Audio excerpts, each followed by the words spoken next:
The day Rowan Creed paid $50 for another human being, he thought he understood darkness. He'd killed men in the war. He'd watched friends die screaming in mud. But nothing prepared him for the moment a father looked him dead in the eye and offered to sell his own daughter like a broken horse outside a feed store in Blackthorn Ridge.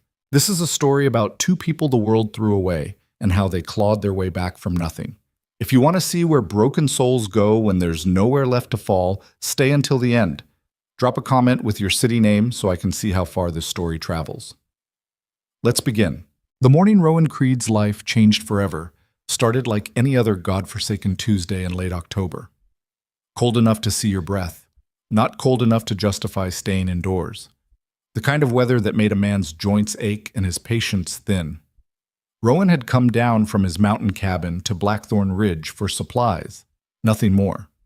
Salt pork, coffee, ammunition, lamp oil, the usual list. He wasn't looking for conversation. He sure as hell wasn't looking for trouble, but trouble found him anyway. He was tying his horse outside Mackenzie's feed and grain when he heard the voice. Desperate, shaking, the kind of desperation that made Rowan's instincts prickle. Please, I'm begging you, just listen. Rowan turned. A man stood there, mid-50s, maybe older, weathered like old leather left too long in the sun.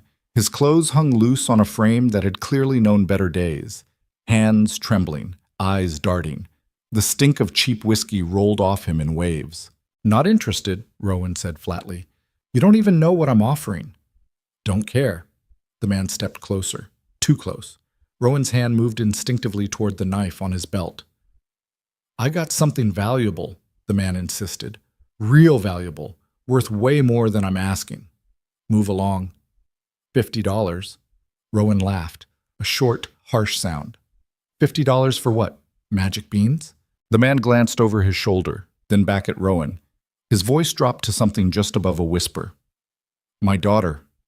The words hung in the cold air between them like smoke. Rowan went very still. Say that again. My daughter. She's 20 years old, healthy, good with her hands, cooks, cleans, sews, doesn't complain, doesn't talk back. $50 and she's yours. For a long moment, Rowan just stared at him. Then his hand shot out and grabbed the man by the collar, slamming him back against the wooden post of the storefront. You drunk son of a bitch! I'm serious! The man didn't fight back, didn't even try to pull away, just stood there, shaking. I'm dead serious. I need the money. I need it bad. And she ain't got no future with me anyway. At least with you, she'd have a roof, food. You look like you got money. Rowan tightened his grip. I should break your jaw. Then do it. Won't change nothing. I already tried selling her to 3 other men this week. Somebody's going to take the offer. Question is whether it's you or Vernon Hayes. That name made Rowan's blood run cold. Vernon Hayes, a rancher 20 miles east with a reputation that made decent people cross the street. Rowan had heard stories, the kind of stories that involved locked rooms and women who didn't come back the same. You're lying, Rowan said, though he could already feel the trap closing. I wish I was. The man's voice cracked. Vernon said he'd come back tomorrow with the money, said he'd take her whether I agreed or not if I didn't have his whiskey debt paid by Friday. This way at least I get something out of it, and maybe she gets something better than Vernon. Rowan released him with a shove. The man stumbled but caught himself. Where is she? The man pointed across the street. Sitting on the bench outside the telegraph office. Rowan looked, and there she was. A young woman in a faded brown dress that had been mended so many times the original fabric was hard to distinguish from the patches. Dark hair pulled back in a braid that needed washing. Thin, not just slender but genuinely underfed, the kind of thin that spoke to years of not quite enough food. She sat perfectly still with her hands folded in her lap, staring at nothing. No, not nothing. She was peeling an apple with a small knife, slowly, methodically. The peel came off in one long spiral that she let fall to the dirt at her feet. She didn't look up, didn't acknowledge the people passing by, just kept peeling with the kind of empty focus people get when they've learned that paying attention to the world only brings pain. Her name's Lydia, the man said quietly. Lydia Voss. She's a good girl, quiet, doesn't cause trouble. Doesn't cause trouble, Rowan repeated, his voice flat. You mean you beat the trouble out of her? The man flinched, but didn't deny it. Rowan felt something dark and familiar rising in his chest. He'd seen this before. During the war, after the war, people selling people, desperation turning human beings into currency. He told himself he was done with that world, done with the ugliness.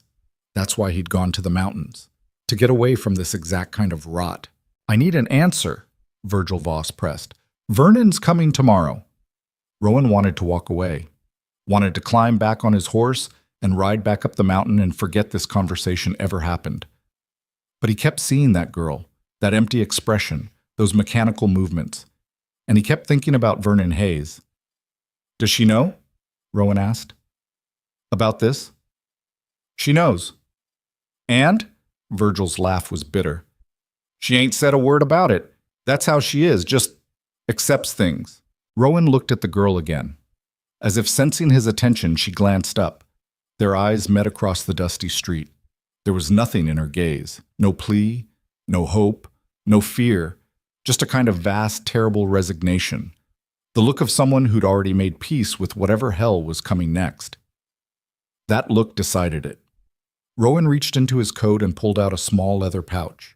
He counted out $50 in silver coins and dropped them into Virgil's shaking hands. She comes with me right now, Rowan said. Whatever she owns, she takes. You don't follow. You don't come asking for more. You don't speak to her or about her ever again.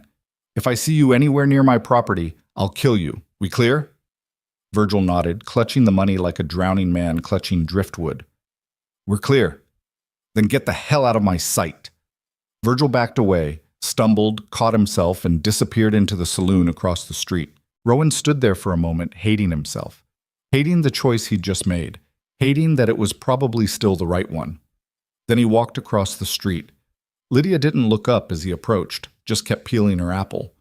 Up close, Rowan could see the details.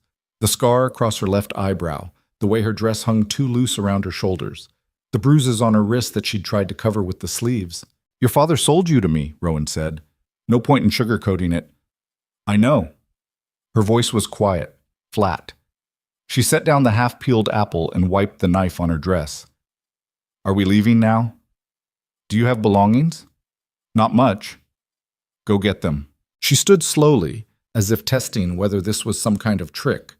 When Rowan didn't move or speak, she walked to a small canvas bag tucked behind the bench and picked it up. That was it. Everything she owned in the world fit in a bag smaller than a flour sack. That's all? Rowan asked. That's all. He gestured toward his horse. You can ride. I'll walk. I can walk too. It's a long way. You'll ride. Something flickered across her face. Surprise, maybe, or confusion, but she didn't argue. Rowan helped her up onto the horse, and she settled into the saddle like someone who'd done it before, but not recently. They left Blackthorn Ridge in silence. The mountain trail took 3 hours on foot. Rowan led the horse while Lydia rode in silence. She didn't ask questions, didn't make conversation, just sat there swaying slightly with the horse's movement, staring at the trees. About halfway up, Rowan stopped at a creek to let the horse drink. You should drink too, he said, not looking at her. Lydia slid down from the saddle and knelt by the water. She drank with her hands cupped, quick and efficient. When she finished, she wiped her mouth and finally spoke. What do you want from me? The question was so direct it caught Rowan off guard. What? You paid $50. She said it like a simple fact. What do you want in exchange? Rowan felt something twist in his gut. She was asking what kind of hell she'd just bought herself into. Asking what he expected, asking how bad it was going to be. Nothing you're thinking, he said roughly. She looked at him then, really looked, studying his face like she was trying to decide if he was lying. Men don't pay $50 for nothing, she said quietly. I didn't pay for you. I paid to keep Vernon Hayes from getting his hands on you. Why? Because Vernon Hayes is a bastard who hurts women for fun, and your father's a coward who would have sold you to him tomorrow. Lydia absorbed this without reaction. So what happens now? Now you come to my cabin. There's a spare room. You can have it. I'll teach you to shoot, to hunt if you want. You'll earn your keep by cooking and mending, same as anyone would. When spring comes, if you want to leave, I'll take you to the next town over and give you enough money to start somewhere new. If you want to stay, you stay. Your choice. She stared at him for a long moment. You're serious? I'm serious. Why? That question again. Rowan didn't have a good answer. Or maybe he had too many answers and none of them were simple enough to explain to a stranger. Because I've done enough bad things in my life, he said finally. Didn't feel like adding this to the list. Lydia nodded slowly. She didn't look convinced, but she didn't look quite as empty as before either. Okay. Okay? I'll try it. If you're lying, I'll figure it out soon enough. There was something almost defiant in the way she said it, a tiny spark of self-preservation that hadn't been completely beaten out of her. Rowan almost smiled. Fair enough. Let's keep moving. We've got another hour before dark. They continued up the mountain. The cabin appeared through the trees just as the sun started to dip below the ridgeline. It wasn't much. Single story, rough-cut logs, a stone chimney that leaked smoke when the wind blew wrong, but it was solid, dry, warm enough in winter if you kept the fire going. Rowan had built it himself 7 years ago after mustering out of the army, after deciding that civilization and all its complications could go straight to hell. Lydia slid down from the horse without being told. She stood there looking at the cabin with an expression Rowan couldn't read. It's not fancy, he said. I didn't expect fancy. He led the horse to a small lean-to shelter and started removing the saddle. Lydia followed and watched silently. You know how to handle horses? Rowan asked. Some. My father had 2 before he sold them. You can help with this one then. His name's Soot. He's mean to strangers, but he'll warm up. Okay. They worked together in silence, unsaddling the horse and rubbing him down. Lydia's movements were careful, hesitant, like she was waiting for Rowan to snap at her for doing something wrong. When Soot was settled, Rowan nodded toward the cabin. Come on, I'll show you inside. The interior was sparse. One main room with a fireplace, a rough wooden table, 2 chairs, a ladder leading to a sleeping loft above. In the back, a smaller room with a bed and a trunk. That's yours, Rowan said, pointing to the back room. Door latches from the inside. I won't come in unless you ask. Lydia stepped into the room and set down her bag. She touched the bed frame, actual wood, with a straw mattress and wool blankets, like she couldn't quite believe it was real. This is mine? She asked quietly. It's yours. She turned to look at him. Where will you sleep? Loft. He gestured upward. I've been sleeping up there for years. No reason to change now. Lydia nodded slowly. She was still looking at him like he might suddenly reveal this was all a cruel joke. Are you hungry? Rowan asked. The question seemed to startle her. Yes. I'll make something. Come out when you're ready. He left her there and set about building a fire in the hearth. By the time she emerged 15 minutes later, he had a pot of stew warming and coffee brewing. She hovered near the doorway, uncertain. Sit, Rowan said, nodding toward the table. She sat. He ladled stew into 2 bowls and set one in front of her along with a hunk of bread.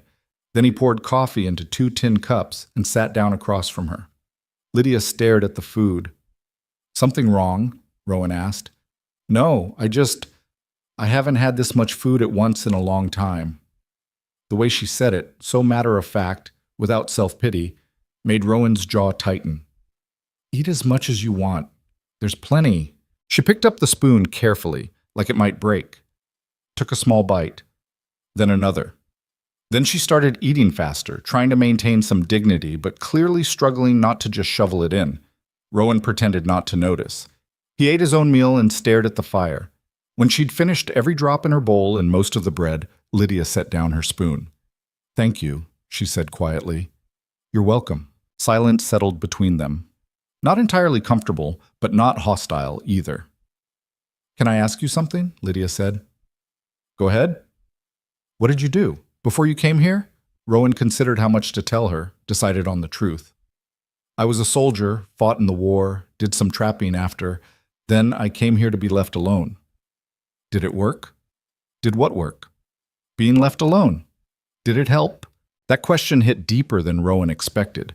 He thought about the years of silence, the long winters, the way sound carried differently when you were the only person for miles.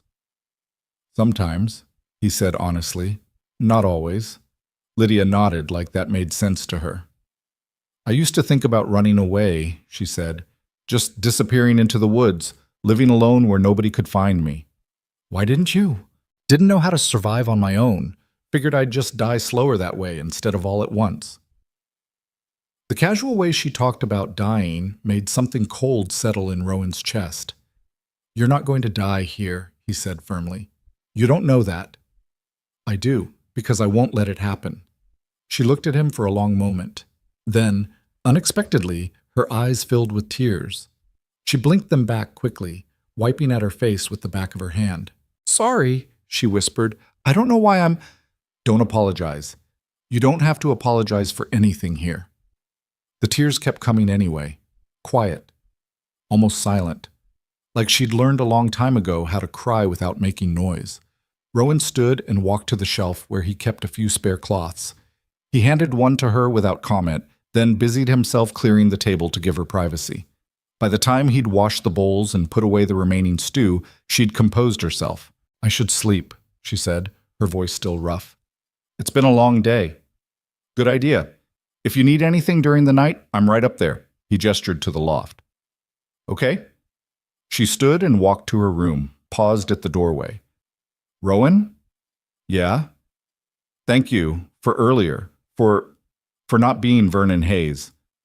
She closed the door before he could respond. Rowan stood there in the firelight, listening to the soft sound of the latch clicking into place. He'd bought a human being today. The thought made him sick. But he'd also saved her from something worse. He told himself that had to count for something. Walter, the first few days were strange. Lydia moved through the cabin like a ghost. She woke before dawn, made breakfast without being asked, and cleaned obsessively. Every surface, every corner. She mended Rowan's torn shirts and patched his worn trousers and organized his supplies with an efficiency that bordered on compulsive. You don't have to do all this, Rowan said on the third morning, watching her scrub the floor. I know. Then why are you? She didn't look up. Because I need to be useful. You are useful. I need to prove it. There was something desperate in the way she said it.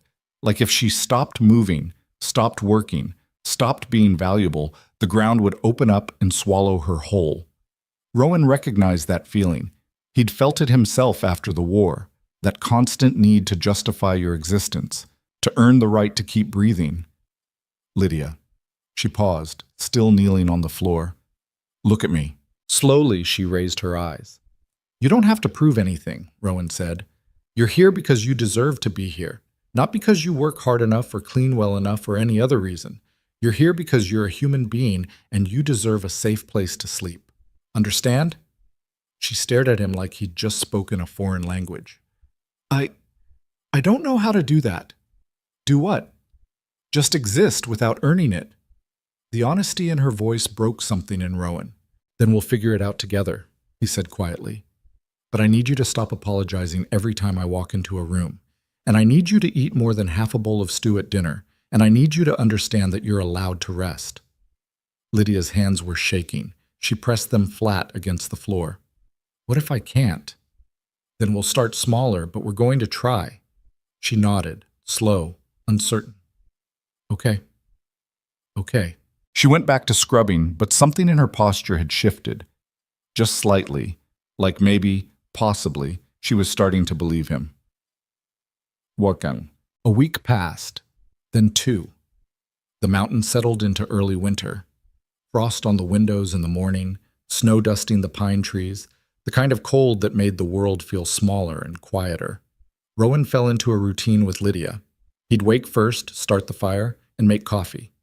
She'd come out shortly after, and they'd eat breakfast together in comfortable silence. Then Rowan would head out to check his trap lines while Lydia stayed at the cabin. At first, he'd been worried about leaving her alone, but she seemed to prefer it. The solitude gave her space to breathe without feeling watched. One afternoon, Rowan came back early and found her sitting on the porch steps with a book, the old cracked one from her bag. What are you reading? He asked. She looked up, startled. Just a collection of poems. My mother's. She died when I was 12. Can I hear one? Lydia hesitated, then she read aloud a short piece about winter birds and survival. Her voice was soft but clear. When she finished, Rowan nodded. Your mother had good taste. She was the only good thing in my life for a long time. Tell me about her. So she did. Haltingly at first, then with more confidence. She talked about a woman who'd tried to shield her children from their father's temper, who'd taught Lydia to read by candlelight, who died of pneumonia one February because Virgil refused to pay for a doctor. Rowan listened without interrupting. When she finished, there were tears on her cheeks again. But this time she didn't apologize for them. She would have liked you, Lydia said quietly. My mother. She would have said you were one of the good ones. I'm not sure that's true. It is. I can tell. They sat together on the porch until the sun started to set and the cold drove them back inside. That night, Lydia asked if she could learn to shoot. The question surprised Rowan. Why? He asked. Because I never want to be helpless again. There was steel in her voice, a determination that hadn't been there before. Rowan studied her, this thin, quiet woman who'd survived hell and come out the other side still fighting. All right, he said. We'll start tomorrow morning. Her smile was small but genuine. Thank you. Nice. Teaching Lydia to shoot was harder than Rowan expected. Not because she was incapable, she picked up the basics quickly enough, but because she'd spent so many years learning to make herself small and invisible that holding a rifle and standing her ground felt physically wrong to her. Stop apologizing when you miss, Rowan said on the third day, watching her lower the rifle with a grimace. Sorry, she caught herself. I mean, I'll try. You're flinching before you pull the trigger. That's why you're shooting low. I know. So stop flinching. I'm trying. Rowan moved to stand beside her. What are you afraid of? The noise. The kick. The rifle's not going to hurt you. I know that in my head. But not in your body. No. Rowan understood. Fear lived in the body. It didn't matter what your brain knew if your muscles had learned to expect pain. Try this, he said. Before you shoot, take a breath. Hold it. Then pull the trigger on the exhale.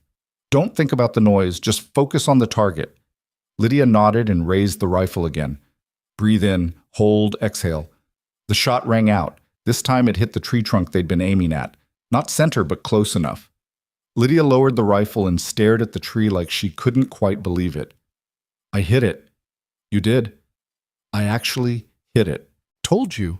You're stronger than you think. She turned to look at him, and for the first time since they'd met, there was something like pride in her expression.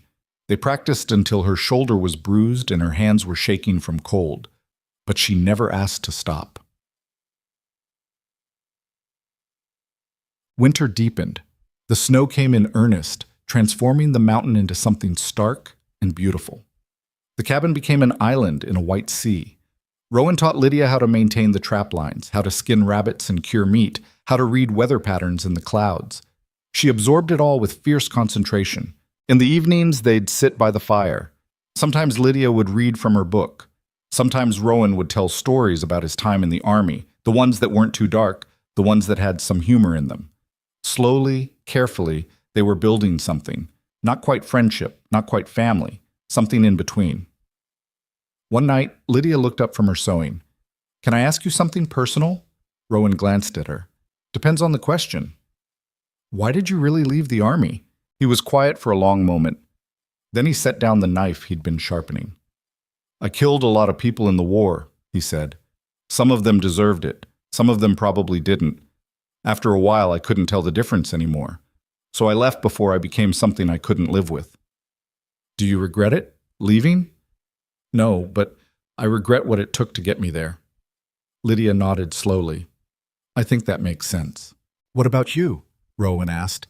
If you could go back and change one thing about your life, what would it be? She didn't even hesitate. I'd have run away the day after my mother died, before I learned to be afraid.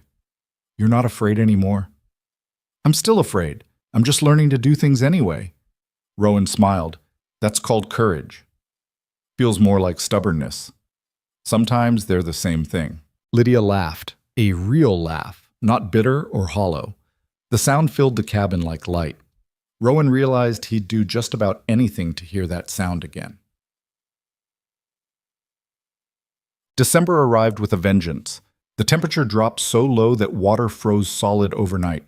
Rowan and Lydia spent most of their time inside, keeping the fire burning and the cabin warm. One morning, Rowan was repairing a crack in the wall near the door when Lydia spoke up from the table. "What do you need from town?" Rowan paused, hammer in hand. "What?" "We're running low on coffee and flour, and you mentioned needing more ammunition. I was thinking about what you'd need when you make the next trip down." It was such a simple, practical question, but it was also the first time she'd asked him what he needed instead of just waiting to be told what to do. "I hadn't thought about it yet," Rowan said. "Well, when you do, let me know. I can make a list." She said it so casually, like it was the most natural thing in the world. But Rowan saw what it really was. It was her taking ownership, caring about the cabin not just as a place she was staying, but as a home she was helping to maintain. "I will," he said. "Thank you." Lydia nodded and went back to her sewing. Rowan returned to hammering, but something had shifted in his chest, a warmth that had nothing to do with the fire. That night, a blizzard hit. The wind howled like something alive, rattling the shutters and driving snow through every crack in the walls. Rowan stuffed rags into the gaps while Lydia kept the fire burning high. Around midnight, the chimney started making an ominous creaking sound. "That's not good," Rowan muttered. "What's wrong?" "Ice buildup, probably. If it gets bad enough, the whole thing could come down." "Can you fix it?" "Not until the storm passes." They sat together, listening to the wind scream. The cabin felt very small and very fragile. "Are we going to die?" Lydia asked. She didn't sound panicked, just curious. "No, I've survived worse storms than this." "Have you?" 3 years ago, I was snowed in for 2 weeks. Ran out of food on day 9. Had to eat boiled leather from my boots." Lydia's eyes widened. "You're joking." "I wish I was. Tasted like sadness and regret." She laughed, then clapped a hand over her mouth, eyes wide. "I shouldn't be laughing. We might actually die." "We're not going to die, but if we do, at least you'll die laughing." That made her laugh harder. Soon she was doubled over, gasping, tears streaming down her face. Rowan found himself laughing too, deep, genuine laughter that shook his whole body. When they finally calmed down, Lydia wiped her eyes. "I haven't laughed like that in years," she said. "Me neither." "Thank you, Rowan." "For what?" "For making the end of the world feel less scary." The chimney groaned again, but neither of them moved. They just sat there by the fire, listening to the storm rage outside, and for once it didn't feel like the world was ending at all. The storm passed by morning. Rowan climbed onto the roof to inspect the chimney and found significant damage. It would take days to repair properly. "Can we still use the fireplace?" Lydia called up from below. "For now, but I'll need to rebuild part of the stonework before the next big storm." "I can help." Rowan looked down at her.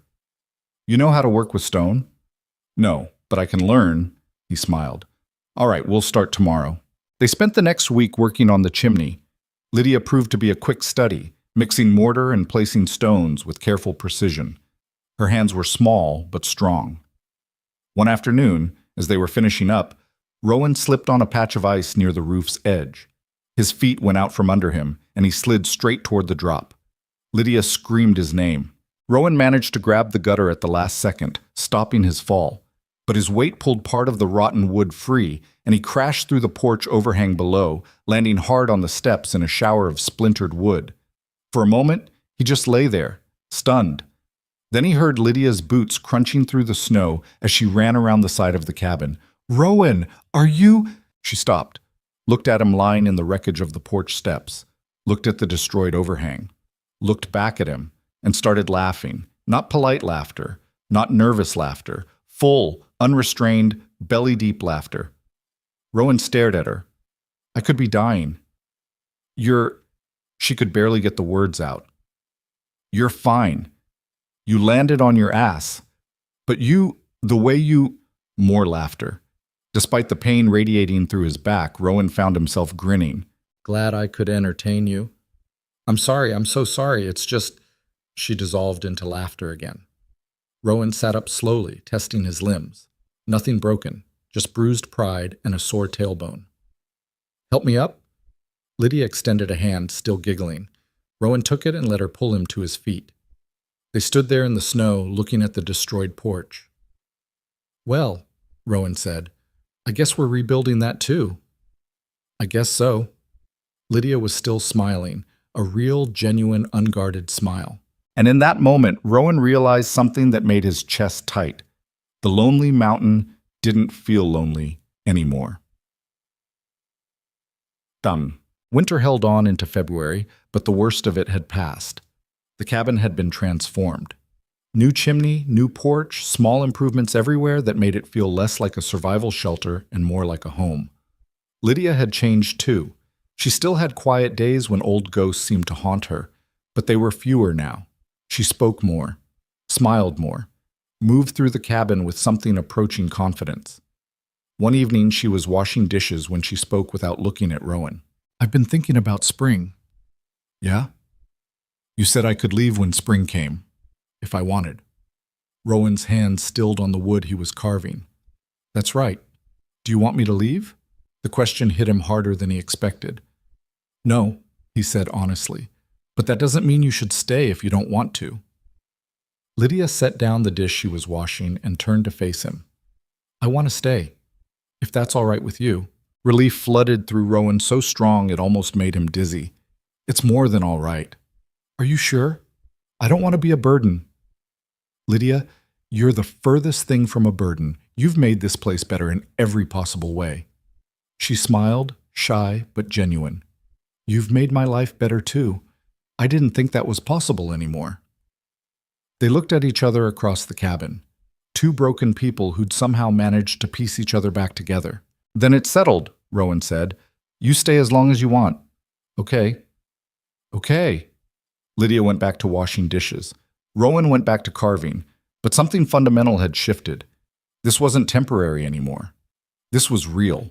And for the first time in longer than he could remember, Rowan felt something dangerous and unfamiliar blooming in his chest. Hope. Spring came late to the mountain that year, arriving in reluctant stages like an unwelcome guest testing the threshold. The snow melted in patches, revealing brown earth and dead grass underneath. Ice broke free from the creek with sounds like gunshots echoing through the valley. The air warmed just enough to make the mornings bearable without 3 layers of wool. Lydia had been at the cabin for 4 months now. 4 months that felt simultaneously like a lifetime and no time at all. She stood at the window one morning in early March, watching Rowan check the trap lines in the distance.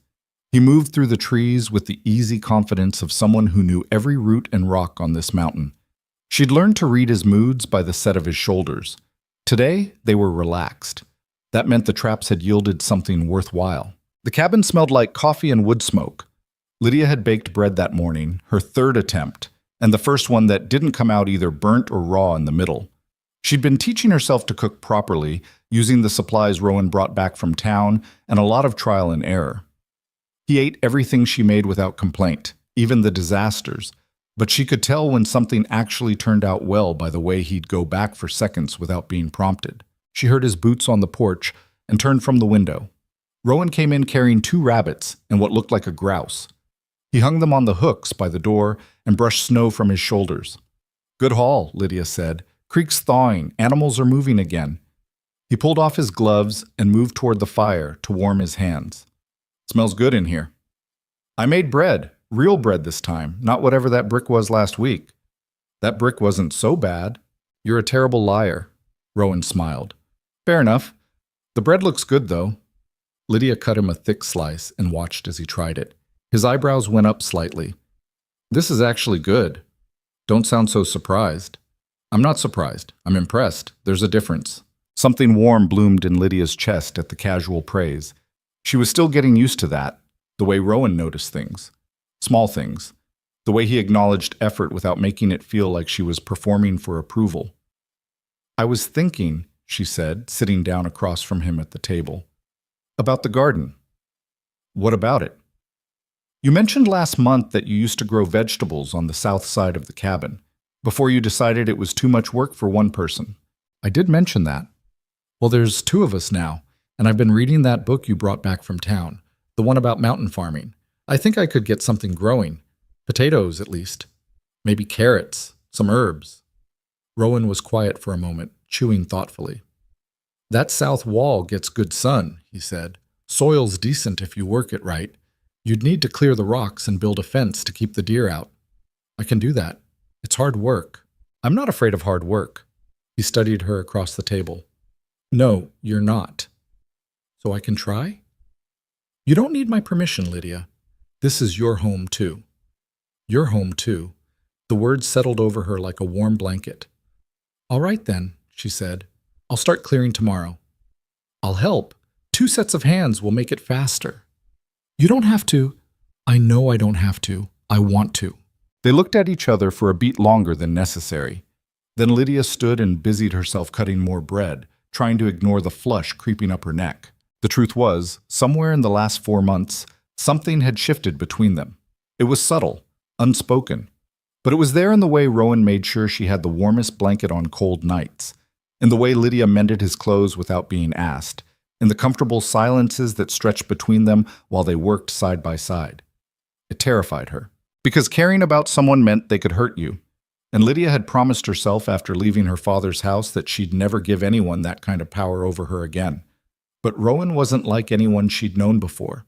He kept his promises. He gave her space when she needed it, and company when she didn't want to be alone. He never raised his voice, never made her feel small, never used his size or strength to intimidate. Still, Lydia caught herself waiting for the other shoe to drop, for the mask to slip, for the real Rowan to emerge, angry, controlling, cruel. Except it never happened, and that was somehow more frightening than if it had. Isikan. They spent the next week clearing the garden plot. The work was exactly as hard as Rowan had warned, backbreaking, tedious, endless. The ground was still partially frozen in places, and rocks seemed to multiply overnight, but Lydia attacked it with grim determination. You're going to hurt yourself, Rowan said on the 3rd day, watching her wrestle with a boulder twice her size. I've got it. Lydia, Chiku, I said I've got it. She didn't have it. The boulder didn't budge, and she nearly threw out her back trying. Rowan stepped in without a word and helped her lever it free, using a long piece of wood as a pry bar. Together they rolled it to the edge of the clearing. Thank you, Lydia muttered, wiping sweat from her forehead. You're stubborn as hell, you know that? You say that like it's a bad thing. Didn't say it was bad, just making an observation. Lydia straightened and looked at him. Really looked. His hair was getting longer, curling slightly at his collar. There was dirt on his face and his hands were scraped raw from the work, but his eyes were calm, patient. Why do you put up with me? She asked suddenly. The question seemed to catch him off guard. What do you mean? I'm difficult. I don't listen. I work myself half to death over things that don't matter. Why don't you just tell me to stop? Rowan was quiet for a moment. Then he sat down on the boulder they'd just moved and gestured for her to sit beside him. She did. You want the truth? He asked. Always. You remind me of myself. After the war, I couldn't sit still, couldn't rest. Had to keep moving, keep working, keep proving I was still useful. It took me 2 years before I could sleep through the night without waking up in a panic. Lydia absorbed this. Do you still have nightmares? Sometimes. Less than I used to. What do you dream about? Things I can't change? People I couldn't save. He glanced at her. What about you? Lydia looked down at her hands, dirt under the fingernails, calluses forming on her palms. I dream that I'm back in my father's house, that none of this was real, that I wake up and I'm still there, still hungry, still waiting for the next beating. That won't happen. You can't promise that. I can promise that I'll fight like hell to make sure it doesn't. Something in his voice made Lydia's throat tight. She blinked hard against the sudden sting of tears. I believe you, she said quietly. They sat together on the boulder, not touching, but close enough that she could feel the warmth radiating from his body. The sun was starting to dip below the tree line, painting everything in shades of gold and amber. We should head in, Rowan said eventually. It'll be dark soon. Just a few more minutes. All right. A few more minutes. They stayed until the first stars appeared. By the end of March, the garden plot was ready. Lydia had ordered seeds from town through Rowan, potatoes, carrots, beans, herbs. She planted them with meticulous care, following the instructions in the farming book like they were gospel. What if they don't grow? she asked one evening, staring at the freshly turned earth. Then we try again next year, Rowan said. But what if I did something wrong? Lydia, you followed every step in that book twice over. If they don't grow, it won't be because you did something wrong. Sometimes things just don't work out. That's not very reassuring. It's honest. She shot him a look. You're supposed to tell me everything will be fine. Everything will be fine either way. We're not going to starve if the garden fails. But I think it's going to work. Why? Because you care about it. Things tend to grow when someone actually gives a damn. Lydia felt that warmth in her chest again. The dangerous one. You think I'm going to be a good gardener? I think you're good at everything you set your mind to, even when you pretend you're not. She looked away, embarrassed by the compliment. I'm not good at everything. Name one thing you're not good at. Accepting compliments, apparently. Rowan laughed. Fair point. They stood together looking at the garden in the fading light. Somewhere in the distance, an owl called. The evening air smelled like pine sap and thawing earth. Rowan? Yeah? I'm glad I stayed. He didn't respond right away. When she glanced at him, his expression was unreadable. I'm glad you stayed too, he said finally. April brought rain. Endless, drumming, relentless rain that turned the mountain trails to mud and kept them trapped inside for days at a time. Lydia discovered she didn't mind. The cabin felt different now, less like a refuge and more like a home. She'd added small touches, wildflowers in a jar on the table, a quilt she'd sewn from scraps, curtains for the windows. Rowan never commented on these changes, but she noticed him running his hand over the quilt one morning with something like wonder on his face. They fell into an easy rhythm on the rainy days. Rowan would maintain his equipment, sharpening knives, oiling traps, fixing broken tools. Lydia would sew or read or practice the basic reading and writing skills Rowan had started teaching her at night. She told him one evening that her mother had taught her to read when she was young, but her father had forbidden it after her mother died. Said education made women uppity and difficult. Lydia had forgotten most of what she'd learned in the years of enforced ignorance. Rowan had looked at her with barely contained fury when she'd told him that story. Then he'd gone to his trunk and pulled out 3 books. We'll start with this one, he'd said, handing her a worn copy of poetry. Your mother's book is good, but you need more than one. Now Lydia was working her way through the poetry collection, sounding out difficult words and asking Rowan for help when she got stuck. He was patient with her, never making her feel stupid for asking. One rainy afternoon, she was reading aloud while Rowan worked on a broken saddle strap. She stumbled over a particularly complex passage and made a frustrated noise. I don't understand this part. Read it again, slower. She did. It still didn't make sense. It's about loss, Rowan said, not looking up from his work. The poet's trying to describe what it feels like when someone you love is gone, but you keep seeing them everywhere. In doorways they used to stand in chairs they used to sit in, that kind of thing. Lydia read the passage again with that context. It suddenly clicked into place. That's heartbreaking. Most good poetry is. Have you lost people like that? Rowan's hand stilled on the leather. Yeah, a few. Do you still see them? Sometimes.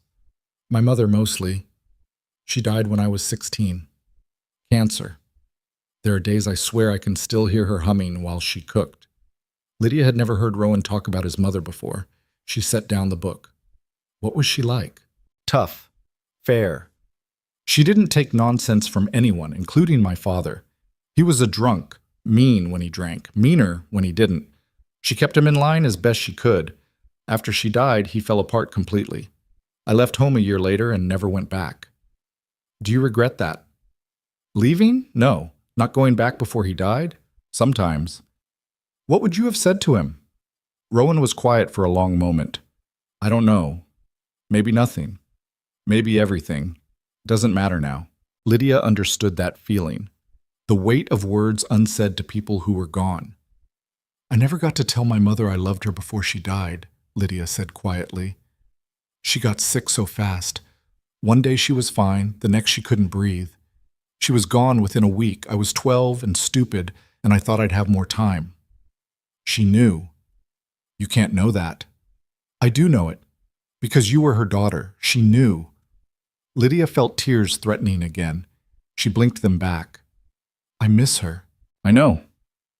They sat in silence for a while, the rain drumming on the roof above them. Sometimes grief needed space more than comfort. Eventually, Lydia picked up the book again and kept reading. Dates. By late April, tiny green shoots began appearing in the garden. Lydia checked them obsessively, terrified they'd die overnight. "They're not going anywhere," Rowan said, watching her inspect the potato plants for the third time that morning. "Something could eat them." "That's what the fence is for." "A deer could jump the fence." "Then we'll build it higher." "What if there's a late frost? Then we'll cover them." "Rowan, I'm being serious." "So am I." "Lydia, the plants are fine. You're doing everything right. You need to relax." She straightened and turned to face him. "I don't know how to relax." "I've noticed." "Is it annoying?" "It's understandable, but you're allowed to enjoy things without waiting for them to fall apart."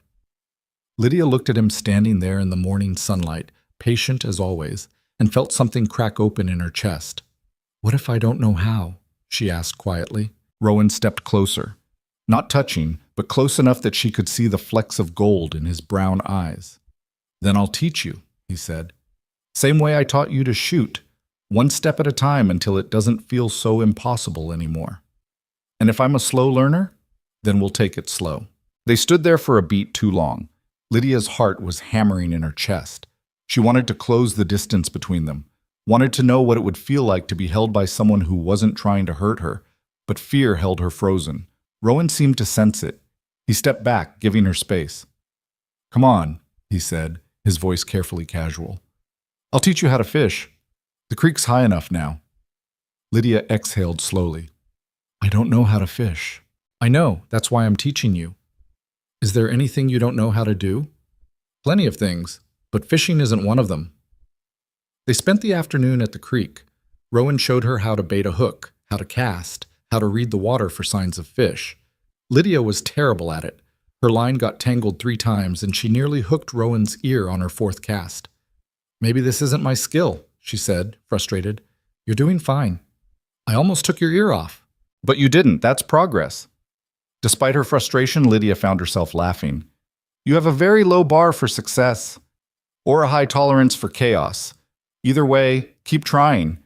On her 7th cast, she felt a tug on the line. "Rowan, I see it. Pull back gently. Don't jerk it or you'll lose the hook." Lydia did as instructed. The fish fought, bending the pole. Her arms strained with the effort of keeping the line taut. "Reel it in slowly. That's it. Nice and steady." The fish broke the surface, a decent-sized trout, silvery and thrashing. "I got one." "You did. Keep reeling." Lydia pulled the fish to shore with Rowan's guidance. When she finally had it on the bank, she stared at it in disbelief. "I actually caught a fish." "You did." "I caught a fish," Rowan was grinning. "I told you you could do it." Lydia looked at the trout, then at Rowan, then back at the trout. Then she threw her arms around him without thinking. The hug surprised both of them. Rowan went still for a moment. Then, carefully, he put his arms around her. It was the first time Lydia had initiated physical contact with anyone in years. The first time she'd hugged someone who wasn't her mother. She pulled back quickly, embarrassed. "Sorry, I didn't mean to "Don't apologize. I just got excited and—" "Lydia, it's fine. Better than fine." She looked up at him. His expression was soft, open. "Yeah?" "Yeah." They stood there in the afternoon sunlight, the creek rushing past, the mountains rising around them. For the first time in her life, Lydia felt something that wasn't fear or grief or resignation. She felt happy. What? May arrived warm and bright. The garden flourished under Lydia's careful attention. The mountains bloomed with wildflowers. Birds returned from their winter migrations, filling the air with song. Rowan made a trip to town for supplies, and Lydia asked him to pick up fabric for new curtains. He returned 3 days later with the fabric, coffee, ammunition, and a surprise. "What's this?" Lydia asked, looking at the small package wrapped in brown paper. "Open it." She unwrapped it carefully. Inside was a book. A new book, not worn or water damaged. The cover was green with gold lettering. "It's a collection of stories," Rowan said. "The shopkeeper said it was popular. Thought you might like it." Lydia ran her fingers over the cover. No one had ever bought her a book before. "Rowan, this is... If you don't like it, I can take it back." "No, I love it, thank you." She looked up at him, and something passed between them. Something unspoken but clear. "You're welcome," he said quietly. That night, Lydia read from the new book by the fire. Rowan pretended to be working on his carving, but she caught him watching her instead. When their eyes met, he didn't look away. "What?" she asked. "Nothing. Just, you look happy." "I am happy." "Good. Are you happy?" The question seemed to catch him off guard. He set down his carving. "Yeah," he said after a moment. "I think I am." "You don't sound sure." "I'm not used to it. Being happy, it feels fragile." Lydia understood that completely. Like if you acknowledge it, it'll disappear. Exactly like that. She closed the book and set it aside. "My mother used to say that happiness isn't something you find. It's something you build, piece by piece, day by day." Your mother was smart. She was. I wish you could have met her. Me too. They sat in comfortable silence for a while. Then Lydia stood and moved toward her room. "Good night, Rowan." "Good night, Lydia." She paused at her door. "Thank you. For the book. And for everything." "You don't have to thank me." "I know, but I want to." She closed the door behind her and leaned against it, her heart racing. She was falling for him. The realization should have terrified her, and it did, a little. But more than fear, she felt something else. Hope. The weeks passed. Summer arrived in full force, turning the mountain green and lush. Lydia's garden produced more vegetables than they could eat. She started preserving the excess, pickling, drying, storing for the winter ahead. Rowan built shelves in the root cellar to hold the jars. They worked together in easy tandem, their movements synchronized from months of living side by side. One afternoon, while they were working in the garden, Lydia asked a question that had been on her mind for weeks. "Do you ever want to leave the mountain?" Rowan looked up from the weeding. "Why do you ask?" "Just curious. You've been here 7 years. That's a long time to be in one place." "I like it here." "But don't you miss people, conversation, the rest of the world?" He was quiet for a moment. "I used to think I didn't, but then you showed up and I realized what I'd actually been missing wasn't people in general. It was the right person." Lydia's breath caught. "Rowan, I'm not saying that to make you uncomfortable. I want you to know that you changed things for me. Made this place feel less like hiding and more like living." She didn't know what to say to that, didn't know how to articulate the tangle of emotions in her chest. "You changed things for me too," she said finally. "Made me feel like maybe I deserved to take up space in the world." "You do deserve it." "I'm starting to believe that." They looked at each other across the garden rows. The sun was high and bright. The air smelled like earth and growing things. "Lydia, I need to tell you something." Her heart started racing. "Okay, I care about you. More than I probably should. And if that makes things complicated, I'm sorry. But I thought you should know." She stared at him, her mind spinning. "You care about me," she repeated. "Yes." "Romantically?" "Yes." Lydia felt like the ground had shifted beneath her feet. "I don't know what to do with that information." "You don't have to do anything with it. I just needed you to know." "What if I care about you too?" Hope flared in his eyes. "Do you?" "I think so." "I don't know. I don't have anything to compare it to. My father sold me to you. That's the only romantic context I have." "That wasn't romantic. That was a transaction that I hated every second of." "I know that now, but it's still tangled up in my head with everything else." Rowan nodded slowly. "That makes sense. I need time to figure out what I'm feeling." "Take all the time you need." "You're not angry?" "Why would I be angry?" "Because I can't just say yes or no right now." "Lydia, I'm not asking you for an answer. I'm just telling you the truth. What you do with that truth is entirely up to you." She felt tears prickling her eyes again. Not sad tears, just overwhelmed tears. "You're too good to me. I'm treating you like a human being. That's not being too good. That's baseline decency. Most people don't even manage that. Then most people are failing at being human." Lydia laughed through her tears. "How are you real?" "Stubbornness and spite, mostly." She moved toward him without thinking and hugged him again. This time he hugged back immediately, his arms solid and warm around her. "Thank you for being patient with me," she whispered against his shoulder. "Always." They stood there in the garden, holding each other while the sun beat down and the mountains watched in silence. And Lydia thought that maybe, just maybe, she was starting to understand what happiness felt like. The conversation in the garden changed something between them. Not dramatically, there was no sudden shift, no grand declaration. But the air felt different, lighter somehow. Like a door had been opened just a crack, letting in fresh air. Lydia found herself noticing things she'd trained herself not to see before. The way Rowan's hands moved when he worked with wood, precise and sure. The lines around his eyes when he smiled. The quiet strength in the way he carried himself, never using his size to intimidate, always making himself smaller in her presence so she'd feel safe. She caught him watching her too. Not in the way men in town had watched her when she was younger, that predatory assessment that made her skin crawl. This was different, softer, like he was memorizing the details, the way she hummed while she cooked, the way she tucked her hair behind her ear when she was reading, the way she bit her bottom lip when she was concentrating on something difficult. They didn't talk about feelings again, not directly, but the awareness hung between them like smoke. 2 weeks after their conversation, Lydia was working on the fence around the garden when a post snapped under her weight. She went down hard, twisting her ankle in the process. "Damn it!" she hissed, grabbing her leg. Rowan was at her side within seconds. "Don't move. Let me see." "I'm fine." "Lydia, I said I'm fine." But when she tried to stand, her ankle buckled. Rowan caught her before she hit the ground again. "Stubborn woman," he muttered, scooping her up without asking permission. "Put me down." "No." "Rowan, I can walk." "Clearly you can't. Stop arguing and let me help you." He carried her into the cabin and set her down on one of the chairs. Then he knelt in front of her and carefully removed her boot. "This is going to hurt," he warned. "I know." He probed her ankle gently.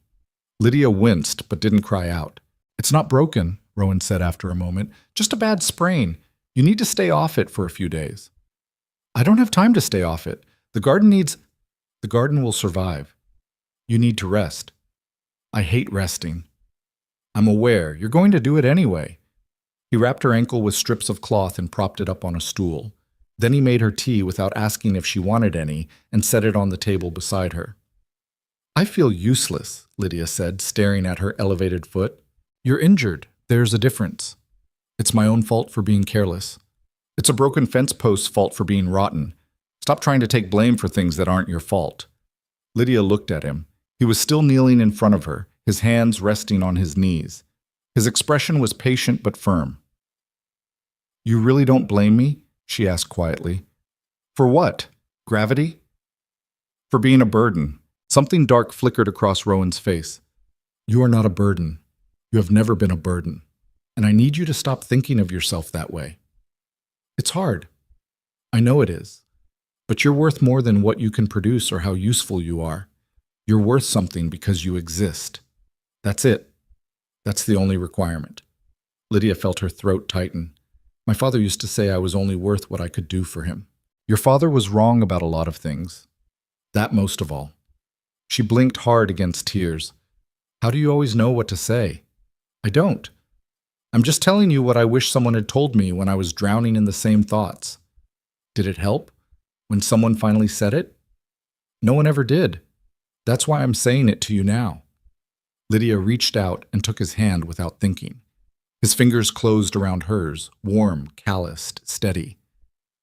"Thank you," she whispered. "You don't have to thank me for basic human decency." "Maybe not, but I'm going to anyway." They sat like that for a long moment, her hand in his, the afternoon light streaming through the windows. Then Rowan cleared his throat and stood, gently releasing her hand. "I should fix that fence before a deer gets in and destroys everything you've worked for. Okay?" He paused at the door. "Call if you need anything." "I will." After he left, Lydia sat alone in the quiet cabin, her ankle throbbing, her hand still warm from his touch. She was falling in love with him. The thought didn't scare her as much as it should have. The forced rest lasted 3 days. 3 long, frustrating days where Lydia had to watch Rowan do all the work while she sat useless in a chair. He brought her books to read.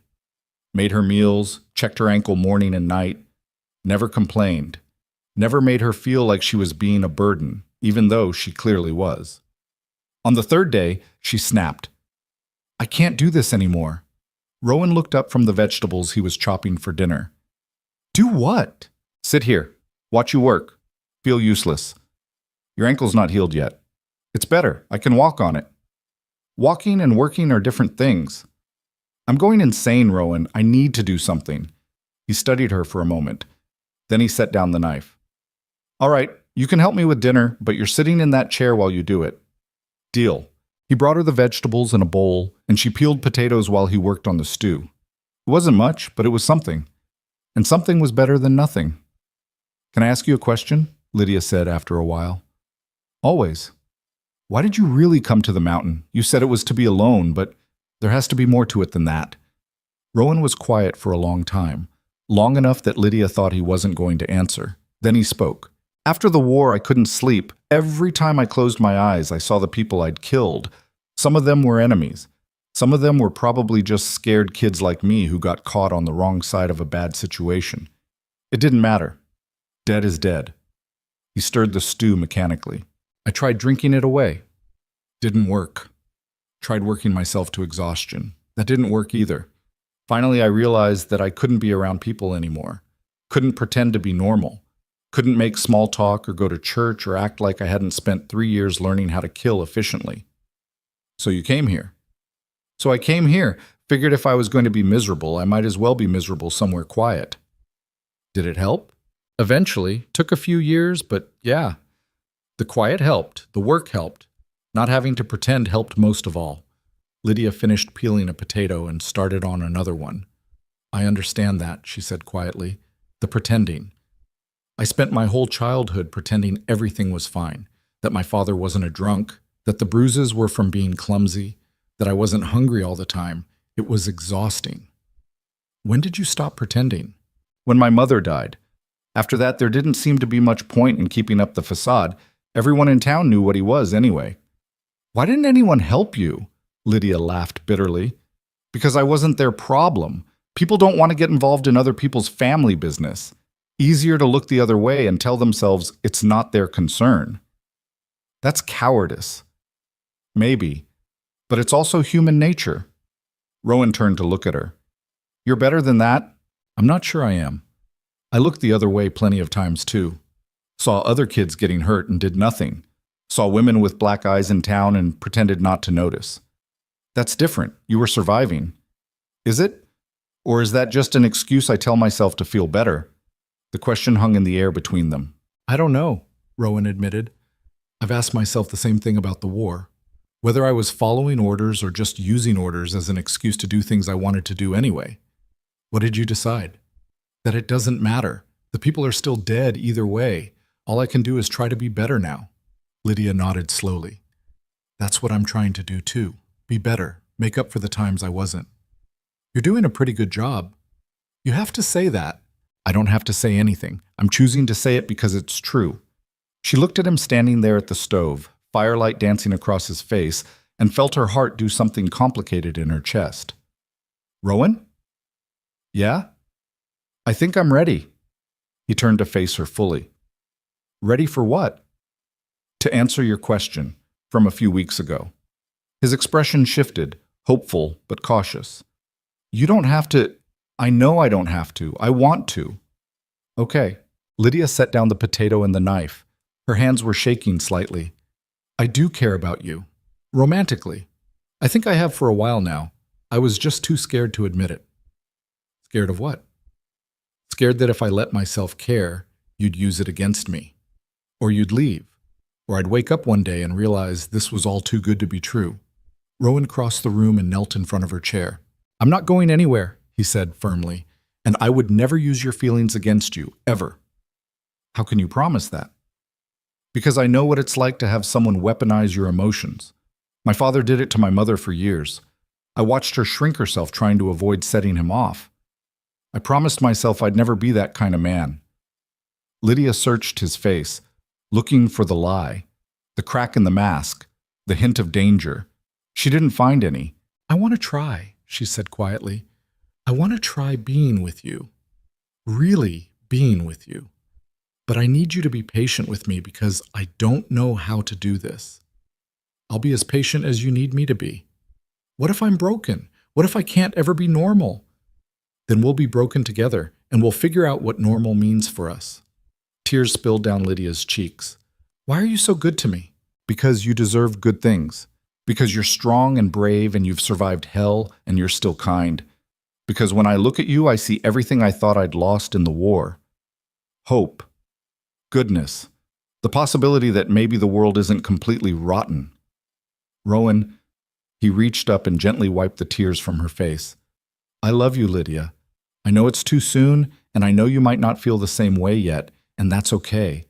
But I need you to know, I love you. The words hit her like a physical thing. 3 words that should have terrified her. 3 words that instead felt like coming home. I think I love you too, she whispered. I'm not sure what love is supposed to feel like, but whatever this is, it's the best thing I've ever felt. Rowan smiled. A real smile that reached his eyes and transformed his whole face. That's good enough for me. Can I kiss you? The question surprised both of them. Lydia had never initiated a kiss before, never wanted to. The few times men had tried to kiss her in town, she'd felt nothing but revulsion. But this was different. You can do whatever you want, Rowan said softly. I'm yours if you'll have me. Lydia leaned forward slowly, giving herself time to change her mind, time to panic and pull back. She didn't panic. Their lips met softly, carefully. A gentle pressure that sent warmth flooding through her entire body. When they pulled apart, Rowan was looking at her like she'd hung the moon. Was that okay? Lydia asked, suddenly nervous. That was perfect. I've never kissed anyone before. Not like that. Not because I wanted to. Then I'm honored to be your first. They sat there for a moment, foreheads touching, breathing the same air. The stew's going to burn, Lydia said eventually. I don't care. I do. I'm hungry. Rowan laughed and stood, returning to the stove, but he kept glancing at her while he cooked, like he was making sure she was still real. Lydia found herself smiling. Really, truly smiling. For the first time in her life, the future didn't feel like something to survive. It felt like something to look forward to. The weeks that followed were strange and wonderful and terrifying all at once. Rowan and Lydia navigated their new relationship with the same care they'd brought to everything else. Slowly, patiently, respecting boundaries that sometimes shifted day by day. Some days Lydia wanted to be close, wanted his arms around her, wanted the reassurance of his presence. Other days, old ghosts crept in and she needed space. Rowan never pushed, never made her feel guilty for the bad days. I'm sorry, she said one morning after spending the previous evening locked in her room, unable to explain why his proximity had suddenly felt suffocating. Don't apologize, you needed space. That's not a crime. But I hurt your feelings. My feelings will survive. What matters is that you feel safe. How are you so understanding? Because I have bad days too. Days where I can't stand to be touched or talked to. Days where the war comes back and I'm not really here. You've been patient with me through those. I can be patient with you. It was true. Rowan had nightmares sometimes. He'd wake gasping, reaching for weapons that weren't there, eyes wild and unseeing. Lydia had learned to speak softly when it happened, to give him space to remember where he was, to not take it personally when he flinched away from comfort. They were both carrying damage, but they were learning to carry it together. One evening in late June, Lydia was sitting on the porch watching the sunset when Rowan joined her. I want to learn more, she said without preamble. More what? Everything. Reading, writing, numbers. I can barely sign my own name. I want to be able to do more than that. All right, we can work on it. Will you teach me? Really teach me? Of course. Even if I'm slow? Especially if you're slow. It means you're being thorough. So they started lessons. Every evening after dinner, Rowan would work with her on letters and numbers and basic arithmetic. Lydia attacked it with the same fierce determination she brought to everything else. She made mistakes, got frustrated, threw her pencil across the room more than once. But she didn't quit. Why is this so important to you? Rowan asked one night after she'd struggled through a particularly difficult passage. Because my father took it from me. Education, knowledge, the ability to read a contract or write a letter or do basic math. He took all of it and told me women didn't need those things. Her hands clenched into fists on the table. I want it back. I want everything he took from me, and I want to prove that I can learn, that I'm not stupid like he said I was. You're not stupid. You're one of the smartest people I know. You're biased. I'm honest. There's a difference. Lydia looked at him across the table. Do you really think I can do this? I know you can. You can do anything you set your mind to. Even if it takes years? Then it takes years. We're not going anywhere. The certainty in his voice made something settle in Lydia's chest, a quiet confidence she'd never felt before. She went back to the lesson with renewed focus. July brought heat that made the cabin feel like an oven. Rowan and Lydia worked in the early mornings and late evenings, resting during the hottest part of the day. One afternoon, Lydia made a decision that had been building for weeks. I want to go to town with you next time, she said. Rowan looked up from the saddle he was mending. You sure? No, but I want to try anyway. What changed? Lydia was quiet for a moment, trying to find the right words. I've been hiding up here, using the mountain as an excuse not to face the world, but I can't hide forever. And I don't want to spend the rest of my life being afraid of my own shadow. You're not afraid of your shadow. You're afraid of your father. Same difference? It's not. One is irrational fear. The other is survival instinct. There's nothing wrong with being cautious around someone who hurt you. Maybe. But I need to know if I can handle it. If I can walk through town and not fall apart. If I can see him and not feel like that scared girl again. Rowan set down the saddle. If we go and it's too much, we leave. No judgment, no shame. Agreed? Agreed. When do you want to do this? Next week, before I lose my nerve. All right, next week.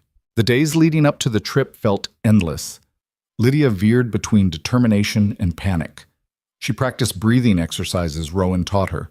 Imagined walking through town with her head high. Tried to prepare herself for every possible scenario. The morning they were supposed to leave, she almost backed out. I can't do this, she said, standing frozen by the door. Yes, you can. What if he's there? What if he tries to talk to me? Then I'll handle it. You don't have to speak to him. You don't have to acknowledge him. You can walk right past him like he doesn't exist. What if I freeze? Then I'll get you somewhere safe and we'll leave. Lydia, there's no scenario where I abandon you to deal with this alone. I'm with you the whole time. She took a shaky breath. Promise? I promise. Okay, let's go before I change my mind. The ride down the mountain took 2 hours. 2 hours where Lydia's anxiety built with every step. By the time Blackthorn Ridge came into view, her heart was hammering so hard she thought it might crack a rib. Breathe, Rowan said quietly. I am breathing. Slower, you're going to hyperventilate. Lydia forced herself to take longer, deeper breaths. It helped. Slightly. They rode into town mid-morning. The main street was busy, people going about their daily business, completely unaware that Lydia felt like she was walking through a minefield. Where do you need to go? She asked, proud that her voice only shook a little. General store? Post office. Won't take long. They dismounted in front of the general store. Lydia's legs felt unsteady, but she stayed upright. Inside, the shopkeeper looked up and did a double take. Lydia Voss? It's just Lydia now, she said, surprised by the firmness in her own voice. I'll be damned. Heard you'd gone up the mountain with Creed. Didn't believe it. Well, now you can. The shopkeeper's eyes moved between her and Rowan. You doing all right up there? Better than I've ever been. Good. That's good to hear. Rowan gave his list to the shopkeeper and they waited while he gathered the supplies. Lydia stayed close to Rowan but forced herself to stand tall, to take up space. When they left the store, she felt marginally more confident, until she saw him. Virgil Voss was coming out of the saloon across the street. He looked worse than Lydia remembered, thinner, more ragged, with the particular desperation of a man drowning in drink. Their eyes met across the dusty street. Lydia's first instinct was to run, to hide, to make herself small. Instead, she lifted her chin and stared him down. Virgil's expression twisted through several emotions: surprise, shame, anger, something that might have been regret. Then he turned and walked the other direction without a word. Lydia exhaled slowly. "You okay?" Rowan asked quietly. Yeah, I think I am. He's gone." "I know, and I didn't fall apart." "No, you didn't. You were strong." Lydia looked at Rowan. "I was, wasn't I?" "You were. I'm proud of you." Those words, "I'm proud of you," hit harder than any weapon. Her father had never said them, had never been proud of her for anything, but Rowan was, and that mattered more than she could articulate. They finished their errands without incident. On the ride back up the mountain, Lydia felt lighter, like she'd put down a weight she'd been carrying for years. "Thank you for coming with me," she said. "You did the hard part. I just stood there. You did more than that. You believed I could do it. That helped." "You can do anything, Lydia. I hope you're starting to see that." She smiled. "I'm starting to." August arrived with afternoon thunderstorms that rolled through the mountains like clockwork. Lydia loved them, the way the air smelled before the rain, the sound of thunder echoing between the peaks, the way everything felt clean afterward. One evening, she and Rowan were sitting on the porch watching a storm approach when she asked a question that had been on her mind. "Do you think about the future?" "Sometimes. Why?" "I've been thinking about it a lot lately. What comes next? Where we go from here?" "Where do you want to go?" Lydia was quiet for a moment. "Nowhere. I want to stay here, build a life here, maybe expand the garden, get some chickens, learn to hunt properly so I'm not dependent on you for meat." "You're not dependent on me." "I know, but I want to be able to pull my own weight, really pull it." "You already do." "I want to do more." Rowan smiled. "Then we'll teach you to hunt, and we'll get chickens, and we'll build whatever life you want." "What do you want?" "This. You. A future that doesn't feel like I'm just killing time until I die." Lydia reached over and took his hand. "I want that too." They sat in comfortable silence as the storm rolled closer. Lightning flickered on the horizon. Thunder rumbled low and deep. "Rowan?" "Yeah?" "I love you. I know I said it before, but I wanted to say it again. So you know it's real." He turned to look at her, and his expression made her breath catch. "I love you too. More than I thought I was capable of loving anyone." The first drops of rain began to fall, fat and heavy. "We should go inside," Lydia said. "Probably." Neither of them moved.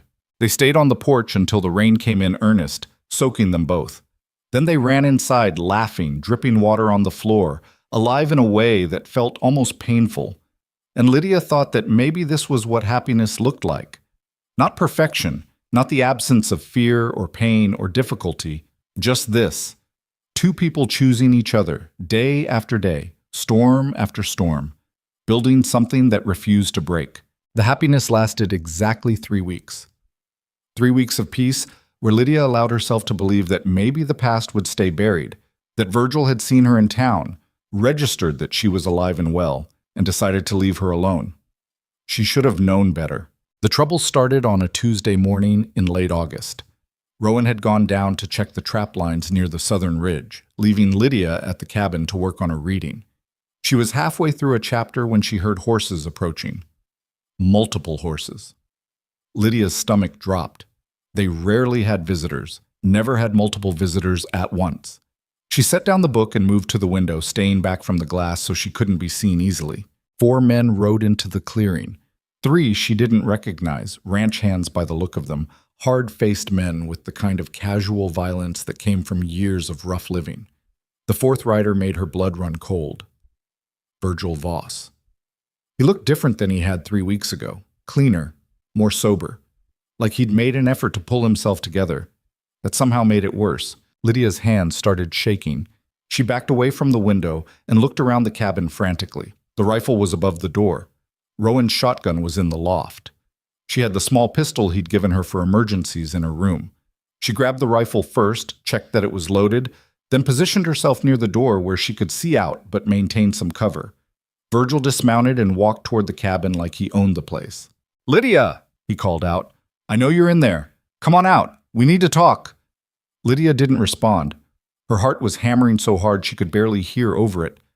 Don't make this difficult, Virgil continued. I'm your father. We got business to discuss. One of the ranch hands laughed. Maybe she can't hear you, Virgil. Want me to knock? Stay on your horse, Jack, Virgil snapped. Then louder.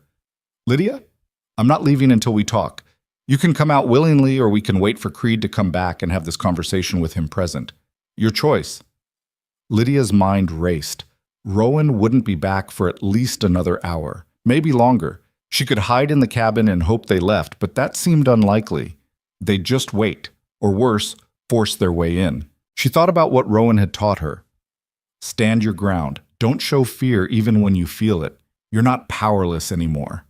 Taking a deep breath, Lydia opened the door and stepped out onto the porch. She kept the rifle pointed at the ground, but her finger was on the trigger guard. Virgil's eyebrows went up. Well, look at you, all grown up and armed. What do you want? Lydia's voice was steadier than she felt.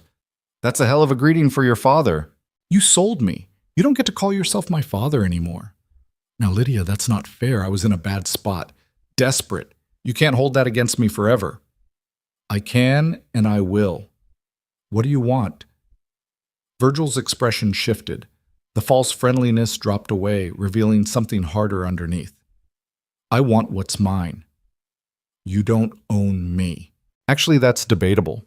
See, I've been talking to some people, lawyers. Seems like that transaction with Creed might not have been entirely legal. You were sold under duress, no proper contract, no witnesses. Could argue it was invalid. Lydia's grip on the rifle tightened. That's the stupidest thing I've ever heard. Maybe. But it's enough to cause problems, enough to get the law involved if I wanted. So get the law involved. I'll tell them exactly what kind of man you are, what you did to me for 20 years. One of the ranch hands shifted in his saddle. Virgil, I thought you said this would be easy. Shut up, Clay. Virgil never took his eyes off Lydia. Look, I didn't come here to fight. I came to make you an offer. I don't want anything from you. Just hear me out. I've had time to think, to get sober, to realize I made mistakes. Mistakes, Lydia repeated flatly. You call 20 years of abuse a mistake? I call it complicated. Your mother dying, the farm failing, the drinking. I wasn't myself. You were exactly yourself. That's the problem. Virgil's jaw tightened. Regardless, I want to make amends. Start over. Start over how? Come back home. We can work together. Make the farm successful again. Lydia stared at him. You're insane. I'm offering you a second chance. A second chance at what? Being your punching bag? Your servant? No, thank you. Things would be different this time. They wouldn't. And even if they were, I don't want them. I have a life here, a good life. Playing house with Creed? Virgil's voice turned ugly. That what you call it? You think he actually cares about you? He bought you, Lydia, just like he'd buy a horse or a plow. You're property to him. That's not true, isn't it? What happens when he gets tired of you? When the novelty wears off? You think he's going to keep feeding you out of the goodness of his heart? Rowan's not like you. All men are like me, sweetheart. We just hide it better. The third ranch hand, who'd been silent until now, spoke up. Virgil, we doing this or not? I got work to get back to. Virgil held up a hand. Give me a minute. He turned back to Lydia. Last chance. Come back willingly, or this gets ugly. It's already ugly, and my answer is no. You sure about that? I've never been more sure of anything in my life. Virgil's expression went cold. All right, you had your chance. He turned to the ranch hands. Boys, I'm invoking my parental rights. My daughter's been kidnapped and held against her will by Rowan Creed. We're here to rescue her. Lydia's blood ran cold. That's a lie. Is it? You were taken from town without your consent, kept isolated on this mountain. I'd say that fits the definition of kidnapping pretty well.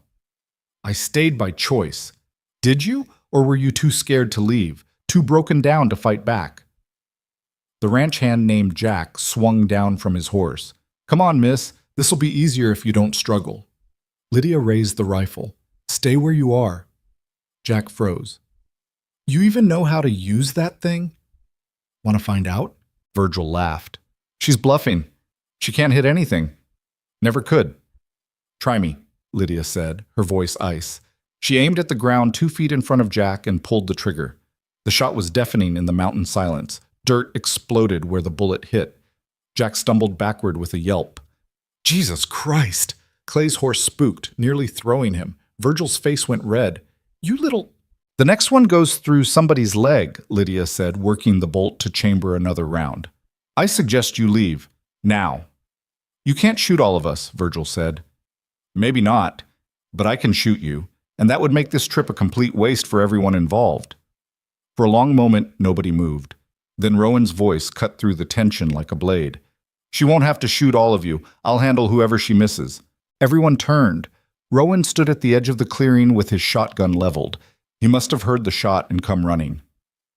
Creed, Virgil said, nice of you to join us. Nice of you to trespass on my land. Get off it. I'm here for my daughter.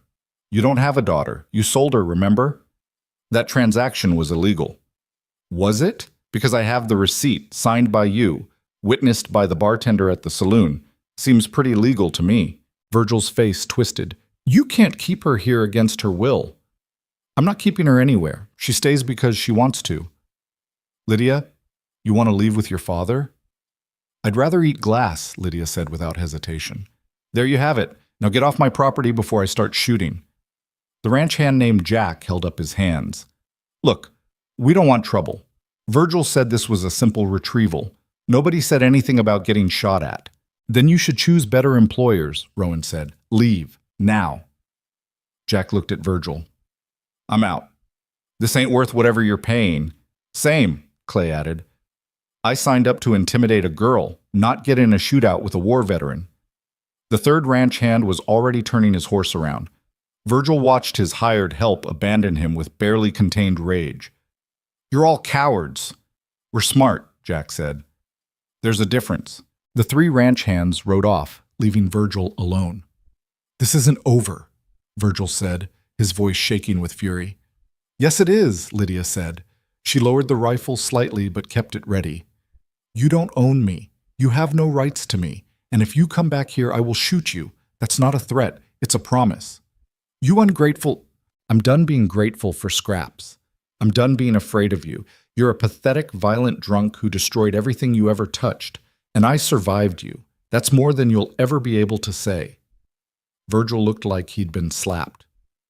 You'll regret this, he said quietly. The only thing I regret is not leaving sooner. Rowan took a step forward.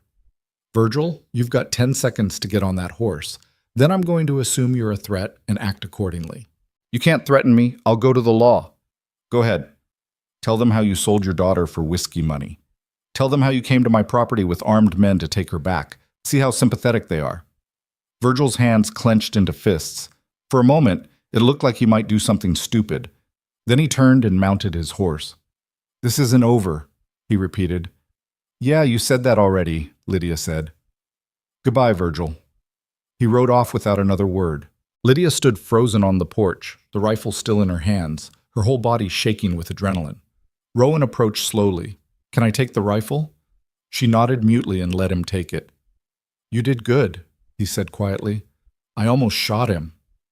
But you didn't. You stayed in control. I wasn't in control. I was terrified. Being scared and being in control aren't mutually exclusive. You stood your ground. You didn't back down. That takes courage. Lydia's legs suddenly felt weak. She sat down hard on the porch steps. He's going to come back. Maybe. Probably. What do we do? Rowan sat beside her. We prepare. Make sure you're armed whenever I'm not here. Set up some warning systems around the property. Maybe get a dog. And we let people in town know what happened. Hard to pull something in secret when everyone knows to watch for it. Will that be enough? I don't know, but it's a start. Lydia leaned against him, exhausted. I'm so tired of being afraid. I know. When does it stop? When we make it stop. She looked up at him. How? By refusing to let him have power over you anymore. By living well in spite of him. By building something so strong that his poison can't touch it. You make it sound simple. It's not simple. It's hard as hell. But it's possible. Lydia closed her eyes. I can't believe I shot at someone. You shot at the ground. There's a difference. Still, I pulled the trigger. Because you had to. Because standing up for yourself sometimes means making people understand you're serious. My hands are still shaking. That's normal. Give it time.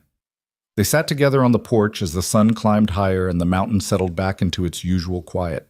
But the peace felt different now, more fragile, like a held breath. Rowan? Yeah? Thank you for coming back when you did. I heard the shot from halfway down the ridge. Nearly broke my neck getting here. I'm glad you did. Me too. Dick. Word spread through Blackthorn Ridge within 2 days. The shopkeeper heard it from the bartender who heard it from Jack, the ranch hand who'd wisely decided not to participate in attempted kidnapping. By the time Rowan made his next supply run, the whole town knew. The reaction was mixed. Some people thought Lydia was being dramatic, that Virgil was just a concerned father trying to look after his daughter, that she should show more respect for family.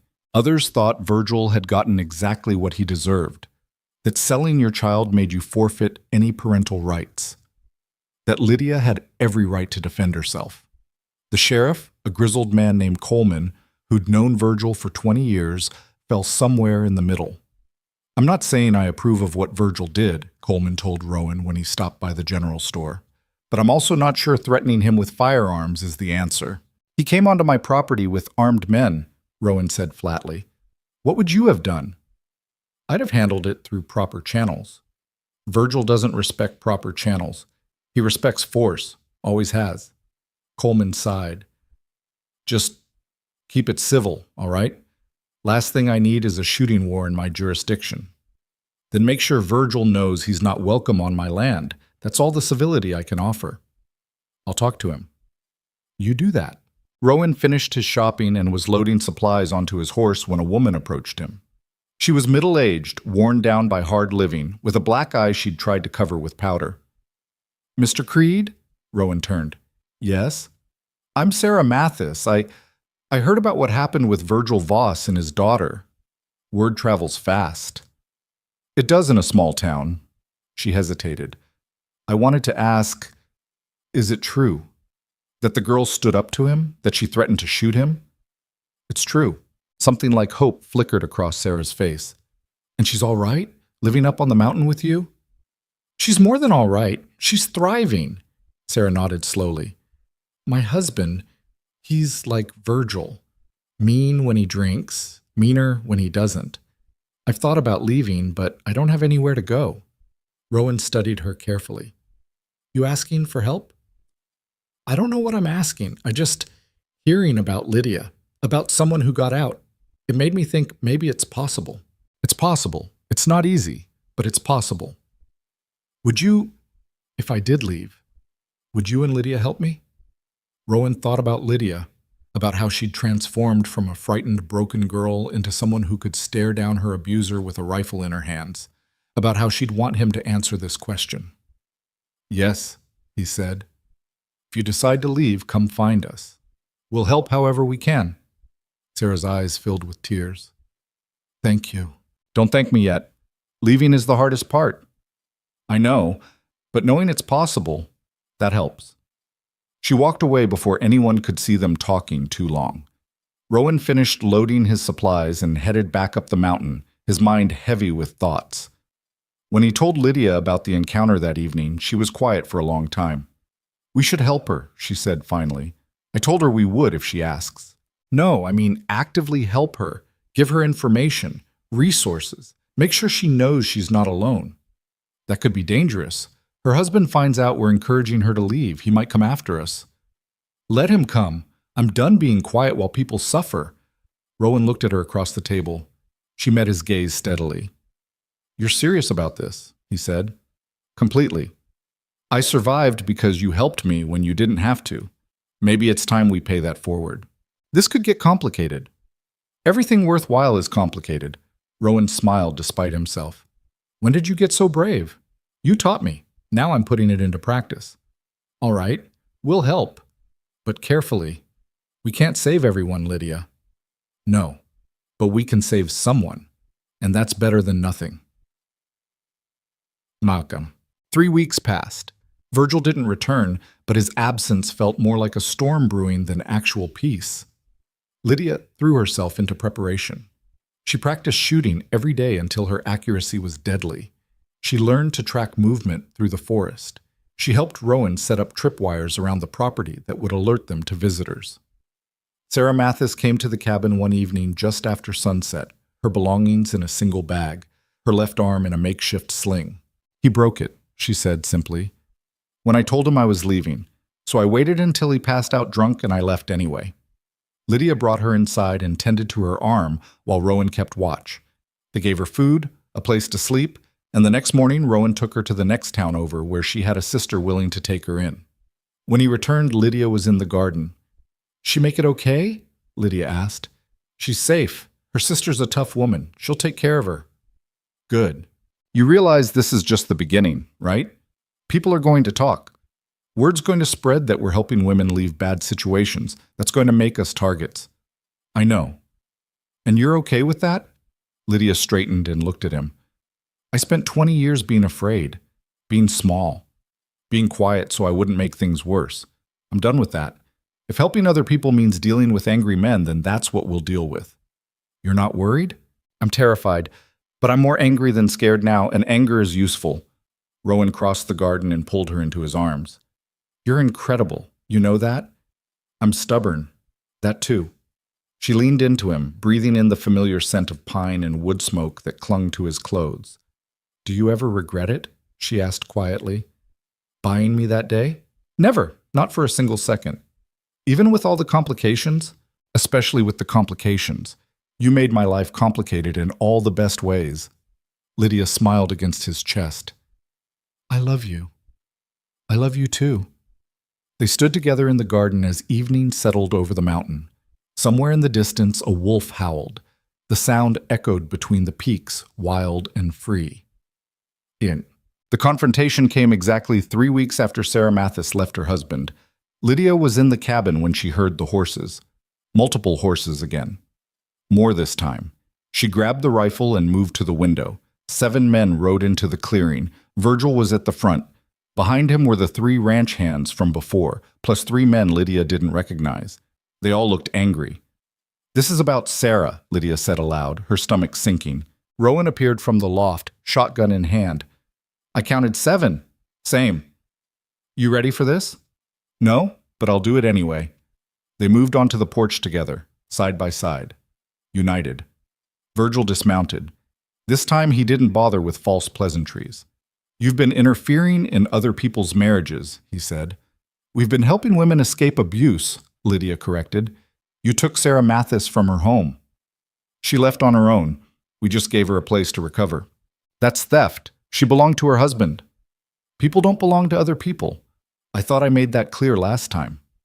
The man next to Virgil, big, broad-shouldered, with knuckles scarred from fighting, spoke up.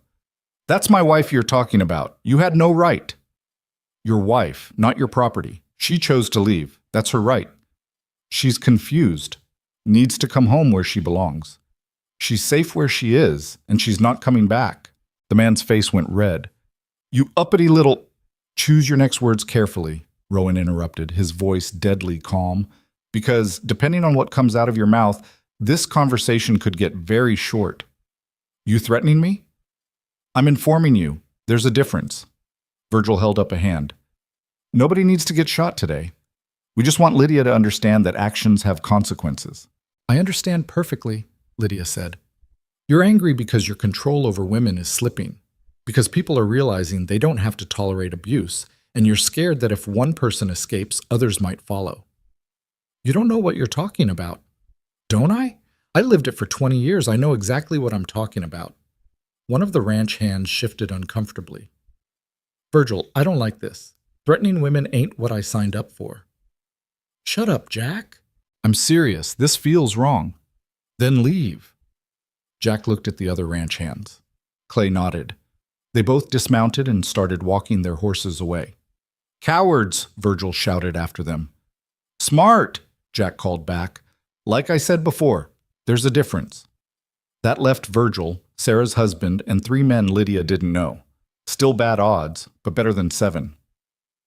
Last chance, Virgil said. Tell us where Sarah is. No, Lydia said simply. Then we'll make you. You can try. Virgil nodded to one of the unknown men. He started toward the porch. Lydia fired a warning shot into the dirt at his feet. The man froze. I told you last time, Lydia said. The next person who doesn't listen gets shot for real. You won't do it, Virgil said. You're not a killer. Neither were you until you beat my mother to death through neglect and cruelty. People change when they're pushed. Something flickered across Virgil's face. Shame, maybe. Or just anger at being called out. You want a war, little girl? No, I want you to leave, but if you insist on a war, I'll give you one. The standoff stretched, tension thick enough to cut. Then Sheriff Coleman rode into the clearing with 2 deputies. All right, that's enough, Coleman said. Everybody lower your weapons before somebody does something stupid. Sheriff, these people kidnapped my wife, Sarah's husband said. Did they? Because Sarah came to see me yesterday. Said she left of her own free will. Said you broke her arm when she tried to talk to you about it. She's lying. I saw the arm, saw the bruises, saw the terror in her eyes when I mentioned sending you after her. That doesn't sound like lying to me. She's my wife. And she's also a human being with rights, including the right to leave a marriage that's putting her in danger. This is bullshit. This is the law. Now I'm going to need all of you to disperse, peacefully, before I start arresting people for trespassing and making threats. Virgil glared at the sheriff. You're siding with them? I'm siding with the law, which says you can't force a grown woman to stay somewhere she doesn't want to be. And you definitely can't show up armed at someone's property making threats. Now leave, all of you. For a moment, it looked like Virgil might argue. Then he swung back onto his horse. This isn't over, he said. Again. Yeah, you've mentioned that, Lydia said, starting to sound like a broken record. Virgil's face went purple with rage, but he turned his horse and rode off. The other men followed reluctantly. When they were gone, Coleman dismounted and approached the porch. You 2 are stirring up a hornet's nest, he said. We're helping people, Lydia said. I know what you're doing, and between you and me, I think it's the right thing. But right doesn't always mean safe. You need to be careful. We are being careful. Are you? Because from where I'm standing, you're making enemies of some very dangerous men. They were already our enemies, Rowan said. We're just not pretending otherwise anymore. Coleman sighed. Just watch yourselves. I can't always get here in time if things go bad. We appreciate you coming today, Lydia said. Jack came and found me, said he didn't like the look of things, said Virgil was talking about teaching you a lesson. Remind me to thank Jack next time I see him. He's a decent man who fell into bad company. Glad he's getting out. Coleman mounted his horse. Be safe, you 2. We will. After the sheriff left, Lydia and Rowan stood on the porch in silence. That was close, Rowan said finally. Too close. You holding up okay? Lydia thought about it. Her hands weren't shaking this time. Her heart rate was elevated but not panicked. She'd stood her ground against 7 men and come out the other side intact. Yeah, she said. I think I am. Good, because I have a feeling this is just the beginning. Let it begin then. I'm ready. Rowan smiled and pulled her close. When did you become so fearless? I'm not fearless. I'm just done being afraid. That might be even better. They stood together watching the sun set over the mountains. 2 people who'd chosen each other and chosen to fight for something bigger than themselves. And whatever came next, they'd face it together. The weeks following the second confrontation brought an unexpected quiet. Not peace exactly. More like the silence before thunder. Lydia and Rowan remained vigilant, but Virgil seemed to have retreated into whatever dark corner he'd crawled out of. Word continued to spread about the mountain cabin where broken women could find sanctuary. It happened slowly at first. A whisper here, a careful question there, then more directly. A young woman named Rebecca showed up one October morning with her 2 small children and a face so bruised she could barely open one eye. Lydia took them in without hesitation, fed the children, and helped Rebecca make a plan. 3 days later, Rowan escorted them to a cousin's house 2 towns over. An older woman named Martha arrived in November, walking the entire mountain trail on foot because her husband had sold their horse for drinking money. She stayed for 2 weeks, helping Lydia preserve the last of the garden vegetables, before deciding to try her luck in a city out west where she had a sister. Each woman who passed through left something behind. Not possessions. Most of them arrived with nothing and left with even less. But they left marks on the cabin itself. A sense of purpose. A feeling that these walls meant something beyond simple shelter. Lydia found herself changing in ways she hadn't anticipated. The frightened girl who'd arrived at this cabin 9 months ago felt like a different person entirely. She could shoot straight, track game, read full paragraphs without stumbling, write her own name with confidence. She could look men in the eye and not flinch. She could say no and mean it. But more than any skill she'd learned, she'd discovered something harder to define. A core of steel she hadn't known existed. A refusal to accept the world's cruelty as inevitable. "You're becoming dangerous," Rowan told her one evening as they cleaned rifles together by lamplight. "Dangerous how?" "Dangerous to people who think power comes from making others small. You're showing women they don't have to stay small. That's the most dangerous thing you can do to a tyrant." Lydia considered this. "Good. Let me be dangerous then. The world could use more dangerous women." "I couldn't agree more." They worked in companionable silence for a while. Then Lydia spoke again. "Do you think we're making a difference? Really making one? You need to ask. You've seen the women who've come through here. I've seen 6 women in 3 months. 6. How many are still out there, still trapped? Hundreds, thousands probably. But that doesn't make the 6 any less important. You can't save everyone, Lydia. Nobody can. But you can save someone. And those someones matter. It doesn't feel like enough. It never does. But it's more than was happening before. That counts." Lydia set down the rifle she'd been cleaning and looked at Rowan across the table. Firelight played across his face, highlighting the scars and worry lines that told the story of a hard life. "How did you get so wise?" she asked. "I'm not wise. I'm just tired of watching good people give up because they can't fix everything at once. Progress is incremental. Change is slow. That doesn't make it any less real." "When did you figure that out?" "When I realized I couldn't single-handedly end the war. Couldn't save every soldier in my unit. Couldn't prevent every death. I could only control my own actions, save who I could save, do right by the people directly in front of me. It took me years to make peace with that." "And have you? Made peace with it?" Rowan smiled sadly. "Some days. Other days I still see the faces of the ones I couldn't save. But I'm learning to live with both, the grief and the hope. They exist together." Lydia stood and moved around the table to where he sat. She wrapped her arms around him from behind, resting her chin on his shoulder. "I'm glad you saved me," she said quietly. "I'm glad you let me." They stayed like that until the fire burned low and the temperature in the cabin dropped enough to make them notice. Then they banked the coals, locked the doors, and climbed to their respective sleeping spaces. Though lately, Lydia had been spending more nights in the loft with Rowan than in her own room. That night, as they lay tangled together under heavy blankets, Lydia spoke into the darkness. "I want to marry you." Rowan went very still. "What?" "You heard me. I want to marry you. Make it official. Not because I need to, but because I want everyone to know I chose you, that you chose me, that we're building something that matters." "Lydia, are you sure? Marriage is permanent, I know. That's the point.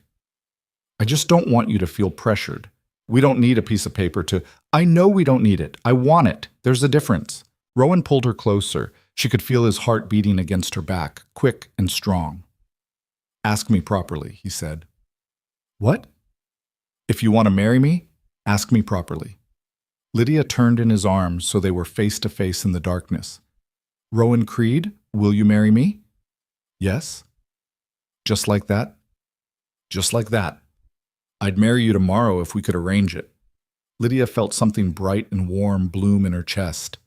"We'll have to go to town, get it registered properly." "Worth it. People will talk. Let them. They're already talking." "Virgil will lose his mind." "Even better." Lydia laughed, the sound muffled against Rowan's chest. "I love you." "I love you too, future Mrs. Creed." "I'm keeping Lydia, not taking Voss ever again." "So Lydia Creed?" "Lydia Creed." She tested the name. "I like it. Sounds strong." "It is strong, because you're strong." They fell asleep wrapped around each other, the mountain wind howling outside. the future stretching ahead of them like an unmapped trail. Botti. They went to town this following week to file the marriage paperwork. Sheriff Coleman witnessed the document signing with a knowing smile. "You two are really doing this," he said. "We really are," Lydia confirmed. "Well, congratulations. May you have many happy years together." "Thank you, Sheriff." As they left the office, Lydia caught sight of Virgil across the street. He was standing outside the saloon, staring at them with an expression of pure hatred. She met his gaze steadily, then took Rowan's hand and kept walking. "He saw," Rowan said quietly. "Good. Let him see. Let him know I'm not his to control anymore. I never was." They collected supplies and headed back up the mountain without incident, but Lydia could feel Virgil's eyes on her the entire time, tracking her movements like a predator watching prey. "He's going to do something," she said on the ride home. "Probably." "Aren't you worried?" "Worried? Yes. Surprised? No. Virgil's been building to something since that first confrontation. Whatever it is, it's coming. How do we prepare for something when we don't know what it is? Same way we've been preparing. Stay alert, stay armed, trust each other." Lydia nodded, but unease settled in her stomach like a stone. The attack came 3 days later. Lydia was alone at the cabin. Rowan had gone hunting and wouldn't be back until evening. She was working on her reading when she smelled smoke. Not wood smoke from the fireplace. Something else. Something wrong. She ran to the window and her blood went cold. The lean-to where they kept soot was on fire. Flames were already climbing the wooden structure, and they were spreading toward the cabin. Lydia grabbed the water bucket and ran outside, her mind racing. The creek was too far. The well was closer, but she'd never get enough water fast enough. Then she saw him. Virgil stood at the edge of the clearing with a torch in his hand and a smile on his face. "Thought you could just ignore me," he called out. "Thought you could humiliate me in front of the whole town and there'd be no consequences." Lydia's hand went to the pistol at her hip. "You're burning down my home. Our home. The one I should have had. The life you stole from me." "I didn't steal anything. You threw it all away." "Lies," Virgil's voice cracked. "You turned everyone against me, made them think I was the monster, but I'm the victim here. I'm the one who lost everything." The lean-to collapsed with a shower of sparks. Lydia could hear Soot screaming from somewhere in the trees. Rowan must have turned him loose earlier. At least the horse was safe. But the cabin wouldn't be if the fire spread. "Stop this," Lydia said. "Please, just stop." "Why should I? You didn't stop. You kept interfering, kept taking women from their rightful homes, kept making me look like a fool." "You made yourself look like a fool. You did that all on your own." Virgil threw the torch toward the cabin. It landed on the porch roof, and flames began to catch on the dry wood. Lydia didn't think. She just drew the pistol and fired. The shot hit Virgil in the shoulder. He went down with a scream, clutching the wound. For a moment, Lydia stood frozen, the gun still raised, smoke curling from the barrel. She'd shot him. She'd actually shot him. Then survival instinct kicked in. She ran to the well, filled the bucket, and started throwing water on the porch. The flames were stubborn, fueled by pine resin in the old wood. Virgil was still on the ground moaning. Lydia ignored him. She made 3 more trips to the well, each bucket of water beating back more of the fire. By the time Rowan came crashing through the trees with his rifle drawn, the flames on the porch were mostly out, though the lean-to was a total loss. Rowan took in the scene. Lydia soaked and breathing hard, Virgil bleeding in the dirt, the smoldering remains of the lean-to, and understood immediately. "You shot him," he said. "He was burning down our home." "Good." Rowan walked over to where Virgil lay and looked down at him with disgust. "You just couldn't leave it alone, could you?" "She shot me," Virgil gasped. "You saw. She tried to kill me." "Looks like she missed anything vital. Pity." Rowan turned to Lydia. "Go get the sheriff. I'll make sure he doesn't bleed out before the law gets here." "Are you sure?" "I'm sure. Go. Take Soot if you can find him." Lydia ran into the trees, calling for the horse. She found him 20 yards away, wild-eyed but uninjured. She calmed him enough to mount and then rode hard for town. Sheriff Coleman took one look at her soot-stained face and ash-covered clothes and grabbed his medical bag. "What happened?" "Virgil set fire to our cabin. I shot him. He's alive but wounded." "Christ, All right, let's go. They rode back together, collecting one of the deputies on the way. When they arrived, Rowan had Virgil tied to a tree with rope, the shoulder wound bandaged with strips torn from Rowan's own shirt. He tried to run, Rowan explained. Figured you'd want him secured. Coleman examined Virgil's shoulder. Bullet went clean through. You'll live, Virgil, though you're going to wish you hadn't once we get you to a jail cell. She shot me. Arrest her. For defending her property? I don't think so. You, on the other hand, are looking at arson, attempted murder, trespassing, and probably a dozen other charges I haven't thought of yet. This is bullshit. This is consequences. Something you've avoided your whole life. Not anymore. The deputy helped Virgil onto a horse, and they started back to town. Coleman lingered. You two all right? He asked. We will be, Lydia said, once we rebuild the lean-to and make sure there's no other damage. I'll make sure word gets out about what happened here. Might help with your reputation in town. Some folks have been saying you're troublemakers. Hard to argue that when you're the ones being attacked. Appreciate it, Sheriff. After Coleman left, Lydia and Rowan surveyed the damage. The lean-to was gone. Part of the porch roof was charred. The garden had trampled spots where Virgil had walked through it, but the cabin itself was intact, damaged but standing, like them. I shot my father, Lydia said quietly. You defended yourself. I know, but I still shot him. Regret it? Lydia thought about it, searched her feelings for guilt or remorse, found only relief. No, she said, I don't regret it at all. Does that make me a bad person? It makes you human. He tried to kill you. You stopped him. That's not bad. That's survival. Will he go to prison? If there's any justice in the world, yes. And if there's not, then we deal with it, like we've dealt with everything else. Together. Lydia leaned against him, exhausted. I'm so tired of fighting. I know, but you're winning. That counts for something. They stood together in the gathering dusk, looking at their damaged but still standing home. We should get married soon, Lydia said, before anything else happens. How soon? Tomorrow? Rowan laughed. Tomorrow works. Milan. They married 2 days later in a small ceremony at the church in Blackthorn Ridge. Sheriff Coleman gave Lydia away since she had no family willing to do it. A handful of townspeople attended, the shopkeeper, the bartender who'd witnessed the original sale, Sarah Mathis and her sister, a few other women Lydia had helped. Rowan wore his one good shirt. Lydia wore a simple dress she'd sewn herself from fabric he'd bought her months ago. The minister asked if anyone objected. Nobody spoke. Virgil was in a jail cell awaiting trial and couldn't have objected if he'd wanted to.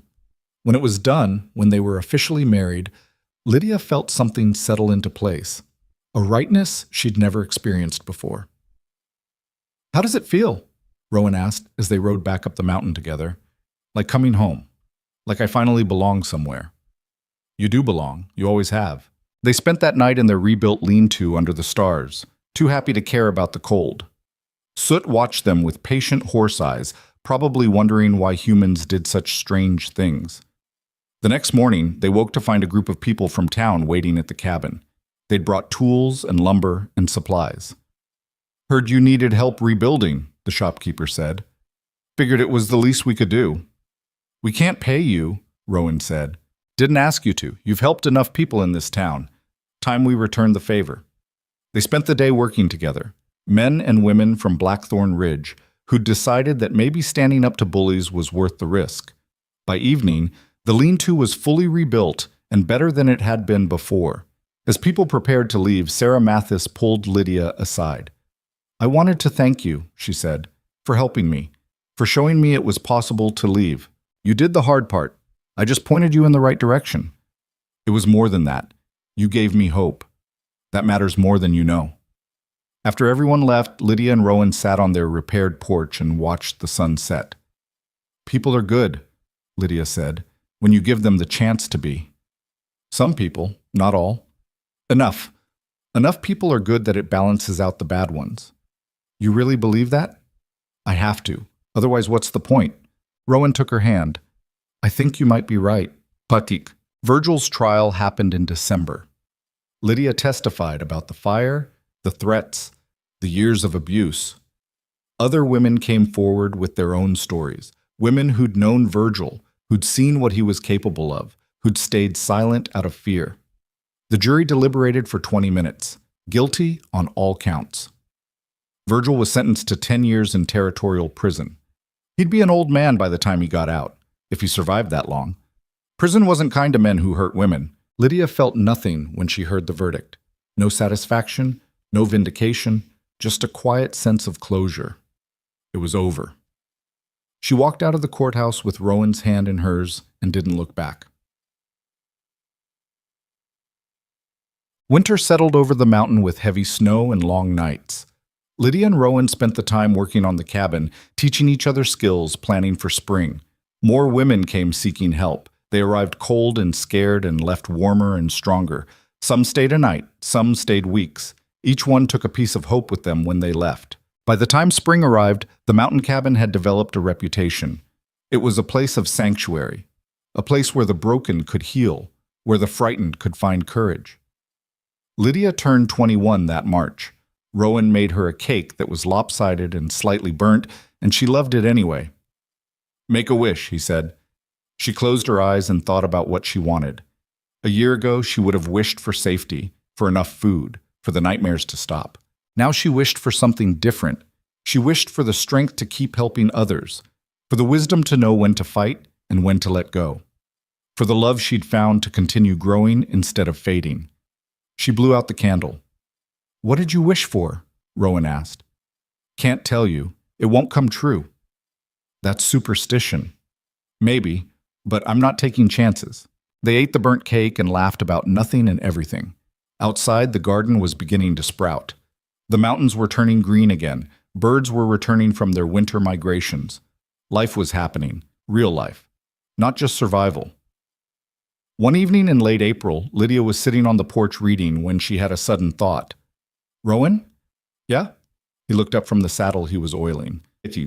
"I've been thinking about my mother, about how she tried to protect me even when she couldn't protect herself." "Okay." "I think she'd be proud of me, of what I've become, what we've built here." "I think she would too. I wish she could have seen it, this life, this freedom." "Maybe she does see it, in some way." Lydia smiled. "You believe that?" "I believe that love doesn't end just because life does. That the people we lose stay with us in the choices we make, in the way we treat others. Your mother lives on in you, Lydia, in your kindness, your strength, your refusal to let cruelty win." Tears pricked Lydia's eyes, but they were good tears, healing tears. "Thank you for that. It's just the truth."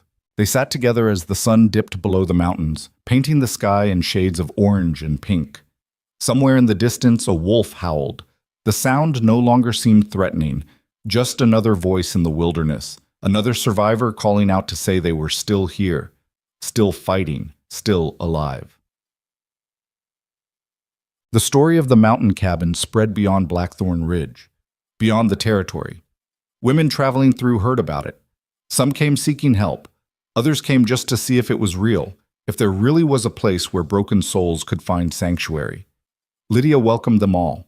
She never turned anyone away, even when supplies ran low, even when the cabin was crowded, even when it would have been easier to say no, because she remembered what it felt like to have nowhere to go, to have no hope, to believe that suffering was simply the price of existence, and she refused to let anyone feel that way if she could prevent it. By summer, Lydia and Rowan had established a network. Women who'd found safety helped others find it too.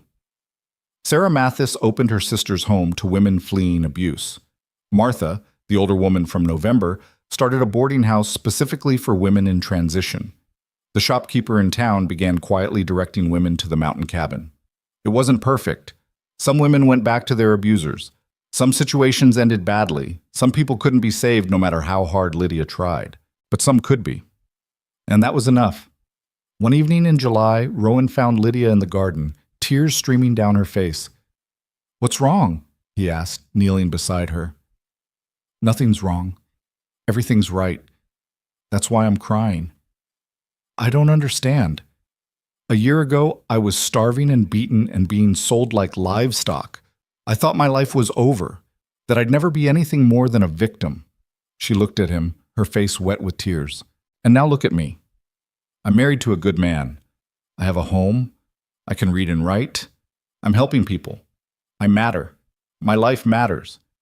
How did I get so lucky? It wasn't luck. It was choices. You chose to survive. You chose to grow. You chose to help others instead of letting pain make you cruel. We chose, Lydia corrected. You chose to help me when you didn't have to. That started everything. Then we chose together, and we'll keep choosing every day. Lydia stood and pulled him into a hug. They stood there in the garden, surrounded by growing things, surrounded by possibility. I love this life, she whispered. Me too. I love you. I love you too. By the time fall arrived again, marking a full year since Lydia had come to the mountain, the cabin had become something of a legend. The place where broken women went to be whole again. The place where the impossible became possible. Lydia had changed too. The frightened girl was gone entirely, replaced by a woman who knew her own strength, who could stand in front of a crowd and speak about survival without shame, who could look at her scars, physical and emotional, and see them not as marks of victimhood, but as proof of resilience. She'd learned that healing wasn't linear, that there were still bad days when old ghosts returned, that recovery was a journey, not a destination. But she'd also learned that she was stronger than her trauma, that love was real, that kindness mattered, that one person could make a difference, even if that difference was small. On the anniversary of the day Rowan had bought her freedom, they stood together at the edge of the clearing and looked at everything they'd built. The rebuilt cabin, sturdy and warm, the flourishing garden, the network of women helping women, the proof that broken things could be mended. Do you ever think about that day? Lydia asked. When you saw my father trying to sell me? Every day. Do you regret it, any of it? Rowan turned to look at her. Lydia, buying you was the best decision I ever made. Not because I bought you, that still makes me sick, but because it brought you into my life, because it gave both of us a chance at something better. I'm glad you were there that day. I'm glad you were the one who found me. I'm glad you let me find you. They stood together in the fading light, two people who'd saved each other without really meaning to. Two people who'd built something beautiful out of ashes and pain. The mountain watched over them, silent and eternal. The wind whispered through the pines. The creek sang its endless song. And in that moment, everything felt exactly as it should be. Not perfect, not without scars, not without the memory of suffering, but whole, real, worth fighting for. Lydia thought about all the women who would come after her, all the scared girls who would walk up this mountain trail looking for hope, all the broken souls who would find sanctuary in these walls. She thought about her mother, who'd taught her to be kind even when the world was cruel, who'd planted seeds of strength that had taken years to bloom. She thought about Rowan, who'd shown her that not all men were monsters, that gentleness was possible, that love didn't have to hurt. And she thought about herself, about the girl she'd been and the woman she'd become, about the journey between the two. What are you thinking about? Rowan asked. Everything, nothing, how grateful I am. How lucky we are. We make our own luck. Maybe. Or maybe luck is just being in the right place at the right time with the right person. Then I guess I'm the luckiest man alive. Lydia smiled and leaned into him. We both are. They stayed there until the stars came out. Two survivors who'd refused to stay broken. Two fighters who'd chosen love over bitterness. Two people who'd learned that sometimes the best revenge against a cruel world is simply living well in spite of it. The mountain had changed them both. Lydia had arrived broken and left whole. Rowan had arrived lonely and found purpose. Together they'd built something that would outlast them both. A legacy of hope. A proof that people could change. That trauma didn't have to define you. That the end of one story could be the beginning of another. And in the silence of the mountain night, surrounded by wilderness and possibility, they understood something fundamental and true. They had survived. They were surviving. They would continue to survive, not just existing, not just enduring, but truly, fully, completely living. And that made every hard moment, every painful memory, every difficult choice worth it. Because this, standing together under the stars, building a life worth living, helping others find their own strength, this was what it meant to be human. Not perfection, not the absence of pain, but the choice to keep going despite it. the decision to make meaning from suffering, the courage to believe that tomorrow could be better than yesterday. Lydia Creed, formerly Lydia Voss, had learned that lesson the hard way. But she'd learned it, and she would spend the rest of her life teaching it to anyone who needed to hear it. The mountain had given her that gift, and she would pay it forward, one broken soul at a time, for as long as she had breath in her body. Because that was what survivors did. They survived, and then they helped others survive too. And in doing so, they transformed survival into something greater, into hope, into healing, into home.